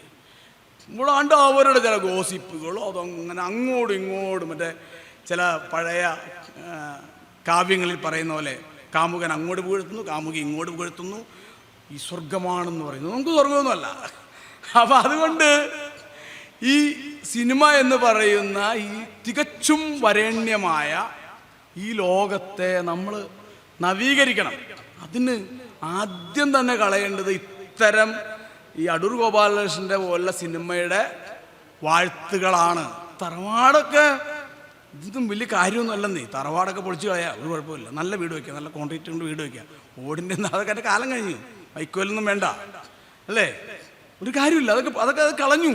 നമ്മൾ പിന്നെയും അല്ലേ പിന്നെയും ഈ പഴയ ലോകത്ത് പാടവരമ്പ്, എന്ത് പാടവരമ്പ്, ഒരു കാര്യമില്ല. പാടവരമ്പ് ഒന്നും അതൊക്കെ ഒരു തരം അനാവശ്യമായ കാൽപ്പനികതയാണ്. ഇപ്പം പിന്നെ ആ വട്ടിച്ചിട്ട് കുറഞ്ഞിട്ടുണ്ട്. ഈ ഓണക്കാലാകുമ്പോഴേക്കും കുറച്ച് എഴുത്തുകാരെ വിളിച്ചുകൊണ്ട് വന്നിട്ട് ഇങ്ങനെ ഇൻ്റർവ്യൂ നടത്തും. അന്ന് ഞങ്ങൾ തറവാടിൻ്റെ അപ്പുറേ ആയിരുന്നപ്പോൾ അവൻ്റെ അപ്പുറേ കുറച്ച് കുടിയാളന്മാർ, അത് PV വേലായുധൻപിള്ള വല്ലപ്പിള്ളിയെക്കുറിച്ച് എഴുതി കൊടുത്ത് ഭംഗിയായിട്ട് പറയുന്നുണ്ട്. പുല്ലും പൂവും പാടങ്ങൾ നഷ്ടപ്പെട്ടത് മാത്രമല്ല, തന്നെ കാണുമ്പോൾ ഓച്ചാനിച്ച് നിൽക്കുന്ന കീഴാളം നഷ്ടപ്പെട്ടതും ഇവരുടെ കാൽപ്പനികതയുടെ പ്രശ്നമാണ്. മനസ്സിലായോ? ഇപ്പോൾ എറണാകുളം നഗരത്തിൽ പോയിട്ടൊരു കീഴാളന് എന്നെ കാണുമ്പോൾ ഓച്ചാനിച്ച് നിൽക്കുന്ന ഒരാൾ വേണം. ഇപ്പോൾ ഞാൻ സാറാണെന്ന് അറിയുന്നത് നിങ്ങൾക്ക് എന്നതാ. എൻ്റെ ഒരു വിദ്യാർത്ഥി വരുമ്പോൾ അത്ര ആളുകൾ മുമ്പിൽ ഞാൻ സാറേ എന്നൊരാൾ ഓടി വന്ന് വിളിക്കുന്നു. അപ്പോൾ അത്ര ആളുടെ മുമ്പിൽ സാറേ എന്ന് തന്നെയാണ് ഈ സവർണ വിഷയം. തമ്പ്രാനെ ഒരുത്തം വിളിക്കുമ്പോൾ അവിടെ എല്ലാവരും മുമ്പിൽ തമ്പ്രാനാവും. അപ്പോൾ അതുകൊണ്ട് ഈ പറയുന്ന ഈ ഗ്രാമീണതയും ഈ ചുറ്റുപാടുകളും നഷ്ടപ്പെട്ടതിൽ ഇവർക്കെല്ലാം ഭയങ്കര കുഴപ്പങ്ങളുണ്ട്. പക്ഷെ ഇതൊന്നും അംഗീകരിച്ചു കൊടുക്കാൻ നമ്മൾ തയ്യാറല്ല. നമുക്ക് അതിൻ്റെ ആവശ്യമില്ല. നഗരം ഉണ്ടായതാണ് ഏറ്റവും പോസിറ്റീവ്. നാട്യപ്രധാനം നഗരം ദരിദ്രം, നാട്യംപുറം നന്മകളാൽ സമൃദ്ധം എന്നൊക്കെ അവന്മാർ പാടിക്കോട്ടെ. ഇത് നമ്മളെ ബാധിക്കുന്ന കാര്യമൊന്നുമല്ല. നഗരത്തിലാണ് മനുഷ്യന്മാർ അന്തസ്സുണ്ടായത്. നഗരത്തിലാണ് നമ്മൾ ഒരു ജീവിതമുണ്ടാക്കിയത്. വേഗതയാണ് പ്രധാനം. ശുദ്ധി എന്ന് പറയുന്നൊരു സാധനമൊന്നുമില്ല. ശുദ്ധകല, ശുദ്ധ മനുഷ്യൻ, അങ്ങനെയൊന്നുമില്ല. നിങ്ങൾ മറ്റേ സേതുരാമൻ IPSന്റെ മലയാളി ഒരു ജനിതക വായന എന്നൊരു പുസ്തകം വായിക്കുക. എല്ലാവരും ഇവിടെയുള്ള മനുഷ്യന്മാരെല്ലാം ശുദ്ധമായ ഒരു ഒരു രക്തവും ഇവിടെ ഇല്ല. നിങ്ങൾ വായിക്കണം. സേതുരാൻ IPSന്റെ മലയാളി ഒരു ജനിതക വായന എന്നൊരു പുസ്തകമുണ്ട്, മാതൃഭൂമി ബുക്സ് പബ്ലിഷ് ചെയ്തത്. അതിനകത്ത് ഇവിടെയുള്ള മുഴുവൻ മനുഷ്യരും കലർപ്പിൻ്റെതാണ്. ബ്രാഹ്മണനെന്നോ നായരെന്നോ പുലയരെന്നോ ക്രിസ്ത്യാനിയെന്നോ മുസ്ലിമൊന്നുമില്ല. എല്ലാം പലതരത്തിൽ. ഇപ്പോഴല്ലേ ഈ സദാചാരമൊക്കെ ഉണ്ടായത്. മനുഷ്യർ അങ്ങോട്ടും ഇങ്ങോട്ടും എന്താണ് മറ്റേ NV കൃഷ്ണവാര്യർ പറയലെ വേട്ട കഴിഞ്ഞവർ തീയന് വിട്ടം വെട്ടി വെളിച്ചപ്പെട്ടലർന്നു വകതിരിവെന്നെ തങ്ങളിൽ ഇണ ചേരുന്നു എന്ന് എഴുതിയിട്ടുണ്ട്. അങ്ങനെ കാട്ടിലും മേട്ടിലൊക്കെ ജീവിച്ച മനുഷ്യന്മാരുടെ കലർപ്പ് തന്നെ നമ്മൾ. നിങ്ങൾക്ക് നമ്മളിൽ ആരിലും അങ്ങനെയൊന്നും ശുദ്ധമായ രക്തമൊന്നുമില്ല. ബ്രാഹ്മണ രക്തമില്ല, മുസ്ലിം രക്തമില്ല, ക്രിസ്ത്യൻ ശുദ്ധി. അങ്ങനെ ശുദ്ധിവാദമൊന്നും ആരും ഉന്നയിക്കണ്ട. എല്ലാവരും കലർന്ന രക്തത്തിലുള്ളവരാണ്. അത് പുലയനായാലും ഈഴവനായാലും നായരായാലും നമ്പൂരായാലും മുസ്ലിമാണെങ്കിൽ ക്രിസ്ത്യാനും കലർപ്പിൻ്റെ ഒരു കോമ്പിനേഷൻ. ഇപ്പോഴാണ് ഞാൻ ശുദ്ധം ഭയങ്കര ശുദ്ധം. ഈ ശുദ്ധി ആരുടെ ശുദ്ധിയുടെ കാര്യം പറയുന്നത്? ഈ ശുദ്ധിവാദത്തിനെതിരെ, മനുഷ്യരുടെ ഉള്ളിലുള്ള ശുദ്ധിവാദത്തിനെതിരെ കലകളിൽ അതാണല്ലോ പറയണത്. കലകളിൽ ശുദ്ധകല, അശുദ്ധകല, ഫോക്ക് എന്നൊക്കെ പറയും. ഈ ശുദ്ധിവാദത്തിനെതിരെ നിലപാടെടുക്കാൻ പറ്റണം. ശുദ്ധ സാഹിത്യം എന്ന് പറയുന്ന ഇവരുണ്ടാക്കുന്ന വൃത്തികേടുകൾക്കെതിരെ ഒരു ശുദ്ധ സാഹിത്യമില്ല. ഇപ്പൊ ഈ റിയലിസ്റ്റിക് എന്നൊക്കെ പറയില്ലേ, കല തന്നെ റിയലിസ്റ്റിക് അല്ല. കല തന്നെ റിയലിസ്റ്റിക് അല്ലല്ലോ. ഇപ്പം ഞാൻ ഒരാളുടെ ജീവിതം ഞാൻ എഴുതുമ്പോൾ അത് അക്ഷരങ്ങൾ എന്ന് അക്ഷരത്തിലേക്ക് മാറി, അച്ചടിച്ചു, അത് വേറെ സ്ഥാനത്തേക്ക് മാറി എന്ന പോലെ. എന്നോട് സത്യമാണെന്ന് അറിയില്ല കേട്ടോ, എന്നോട് ആരോ പറഞ്ഞു ഈ അടൂർ ഗോപാലകൃഷ്ണൻ ചൂടുവെള്ളം ഒഴിക്കുന്ന ഏതോ രംഗം ഷൂട്ട് ചെയ്യാൻ വേണ്ടി. സത്യമാണ്, എന്നോട് സുഹൃത്ത് പറഞ്ഞു. അതിനകത്ത് എൻ്റെ റെഫറൻസ് എനിക്കില്ല, ഉണ്ടോന്ന് അറിയില്ല. ചൂടുവെള്ളം ഒഴിക്കുന്ന ഒരു രംഗം ഷൂട്ട് ചെയ്യാൻ വേണ്ടിയിട്ട് പച്ചവെള്ളം ഒഴിച്ചാൽ അതിന്ന് എൻ്റെ അസിസ്റ്റൻറ്റ് പറഞ്ഞപ്പോൾ ചൂടുവെള്ളത്തിൻ്റെ ശബ്ദവും പച്ചവെള്ളത്തിൻ്റെ ശബ്ദവും വേറെയാണെന്ന് പറഞ്ഞു എന്ന് എന്നോട് സുഹൃത്ത് പറഞ്ഞു. അതിനകത്ത് റെഫറൻസ് ഇല്ല. എന്താണ് ഇതിൻ്റെയൊക്കെ ഈ ശുദ്ധിവാദത്തിൻ്റെ പിന്നിലുള്ളത്? ഏത് വെള്ളം ഒഴിച്ചാലും ഈ ശബ്ദം വെച്ച് ഇനിയിപ്പോൾ റെക്കോർഡ് ചെയ്യുമ്പോൾ ഈ ഒറിജിനൽ ശബ്ദം കിട്ടുമോ? നിങ്ങൾ എൻ്റെ ശബ്ദം റെക്കോർഡ് ചെയ്തല്ലേ എൻ്റെ ഒറിജിനൽ ശബ്ദമാണോ? അത് മൈക്കിലൂടെ ആംപ്ലിഫയറിലൂടെ ഒക്കെ കറന്നു വേറെ ശബ്ദമാണ്. നിങ്ങൾ എൻ്റെ ശബ്ദം റെക്കോർഡ് ചെയ്യുന്ന പോലും വേറെ എന്തോ ആണ്, കുറേ സാധനങ്ങളിലൂടെ പോയ സാധനം. അപ്പോൾ ഈ ശുദ്ധിവാദം, ശുദ്ധ കലാവാദം കല തന്നെ ഒരു പകർപ്പാണ്. അയച്ചുള്ളത് പറഞ്ഞിട്ടുണ്ട്. അപ്പോൾ ഈ പറയുന്ന ശുദ്ധിവാദങ്ങളൊന്നും കലയിലോ സാഹിത്യത്തിലോ നിലനിൽക്കുന്നതല്ല. ഒരു സമൂഹത്തെ പിന്നോട്ടടിക്കുന്നതിന് വേണ്ടിയാണ് ഈ കാര്യങ്ങൾ നിലനിൽക്കുന്നത്. സിനിമ ലോകോത്തരമായ ഒരു കലാരൂപമാണ്. അതിനകത്ത് എല്ലാം ഉണ്ട്. സിനിമ ഒരു കല മാത്രമല്ല, ഒരു ഇൻഡസ്ട്രി കൂടിയാണ്. അതിൽ ഒരുപാട് സാധ്യതകളുണ്ട്. ആ കലാരൂപത്തെ അനുഷ്ഠാന കലയാക്കി മാറ്റണമെന്നാണ് ഇവരിപ്പോൾ പറഞ്ഞുകൊണ്ടിരിക്കുന്നത്. പോയി പണി നോക്കാൻ പറഞ്ഞാൽ മതി. മനസ്സിലായോ? ഇപ്പോൾ എനിക്ക് ഏറ്റവും ഇഷ്ടപ്പെട്ട സിനിമ എന്ന് പറയുന്നത് മറ്റേ ഈ കുമ്പളങ്ങി നൈറ്റ്സാണ്. കണ്ടിട്ടുണ്ടാവില്ലേ? അതിനകത്ത് ഏറ്റവും രസകരമായിട്ട് തറവാടില്ല. ആ വീട്ടിൽ താമസിക്കുന്ന മക്കളുടെ അച്ഛനാരാ? പല അച്ഛന്മാരുടെ മക്കൾ. ഈ പറയുന്ന പാരമ്പര്യത്തിൻ്റെ ഒരു വാദവുമില്ലാതെ നഗരത്തിന് പുറത്തുള്ള അപരങ്ങളായ മനുഷ്യന്മാരെ വെച്ചിട്ട് ഗംഭീരമായി വിജയിപ്പിച്ച ശ്യാംപുഷ്കറിൻ്റെ സിനിമ. ആ സിനിമ അങ്ങനെ സിനിമ എടുക്കാൻ പറ്റിയത് വലിയൊരു കാര്യമാണ്. അതേ തുടർന്ന് മട്ടാഞ്ചേരി മാഫിയ എന്നൊക്കെ ഇവർ ആക്ഷേപിച്ച് പറയുന്ന ഒരു കമ്മ്യൂണിറ്റി വലിയ ബഹുജനധാരകളെ മുന്നോട്ട് കൊണ്ടുവന്ന് ഒരുപാട് സിനിമകൾ എടുത്തു. ഇത്തരത്തിൽ ഏതാണ്ടൊക്കെ തരത്തിൽ സിനിമകളെ ഏതാണ്ട് ബഹുജനവൽക്കരിക്കുന്ന കാലത്താണ് ഞാനാണിതിൻ്റെ തലതൊട്ടപ്പൻ എന്ന് പറഞ്ഞുകൊണ്ട് ചില ആളുകളൊക്കെ വരുന്നത്. നമ്മൾ അവരെയൊക്കെ നിരാകരിക്കുക. അതൊന്നും വലിയ കാര്യമൊന്നുമല്ല. ഇതിലും വലിയ ആളുകൾ ഇനിയും വരും. സിനിമ അതിൻ്റെ വഴിക്ക് പോകും. അപ്പോൾ ഈ പറയുന്ന ശുദ്ധകലാവാദവും പാരമ്പര്യവാദവും ഉപേക്ഷിക്കാൻ സമൂഹത്തെ പ്രാപ്തരാക്കുന്ന ചിന്തകളും നടപടികളും ഉണ്ടാകണം. ഏതായാലും ഞാൻ അവസാനിപ്പിക്കുകയാണ്. ഇത്രയും നേരം സംസാരിക്കാൻ കഴിഞ്ഞു. എല്ലാവരും വളരെ ശ്രദ്ധയോടെ കേട്ടിരുന്നതായിട്ട് നിങ്ങളുടെ മുഖം കണ്ടറിയാം. വളരെ സന്തോഷം. വിളിച്ചതിന്, ഈ ഒരു അനുഭവം തന്നതിന് നന്ദി പറഞ്ഞുകൊണ്ട് നിർത്തുന്നു. നമസ്കാരം.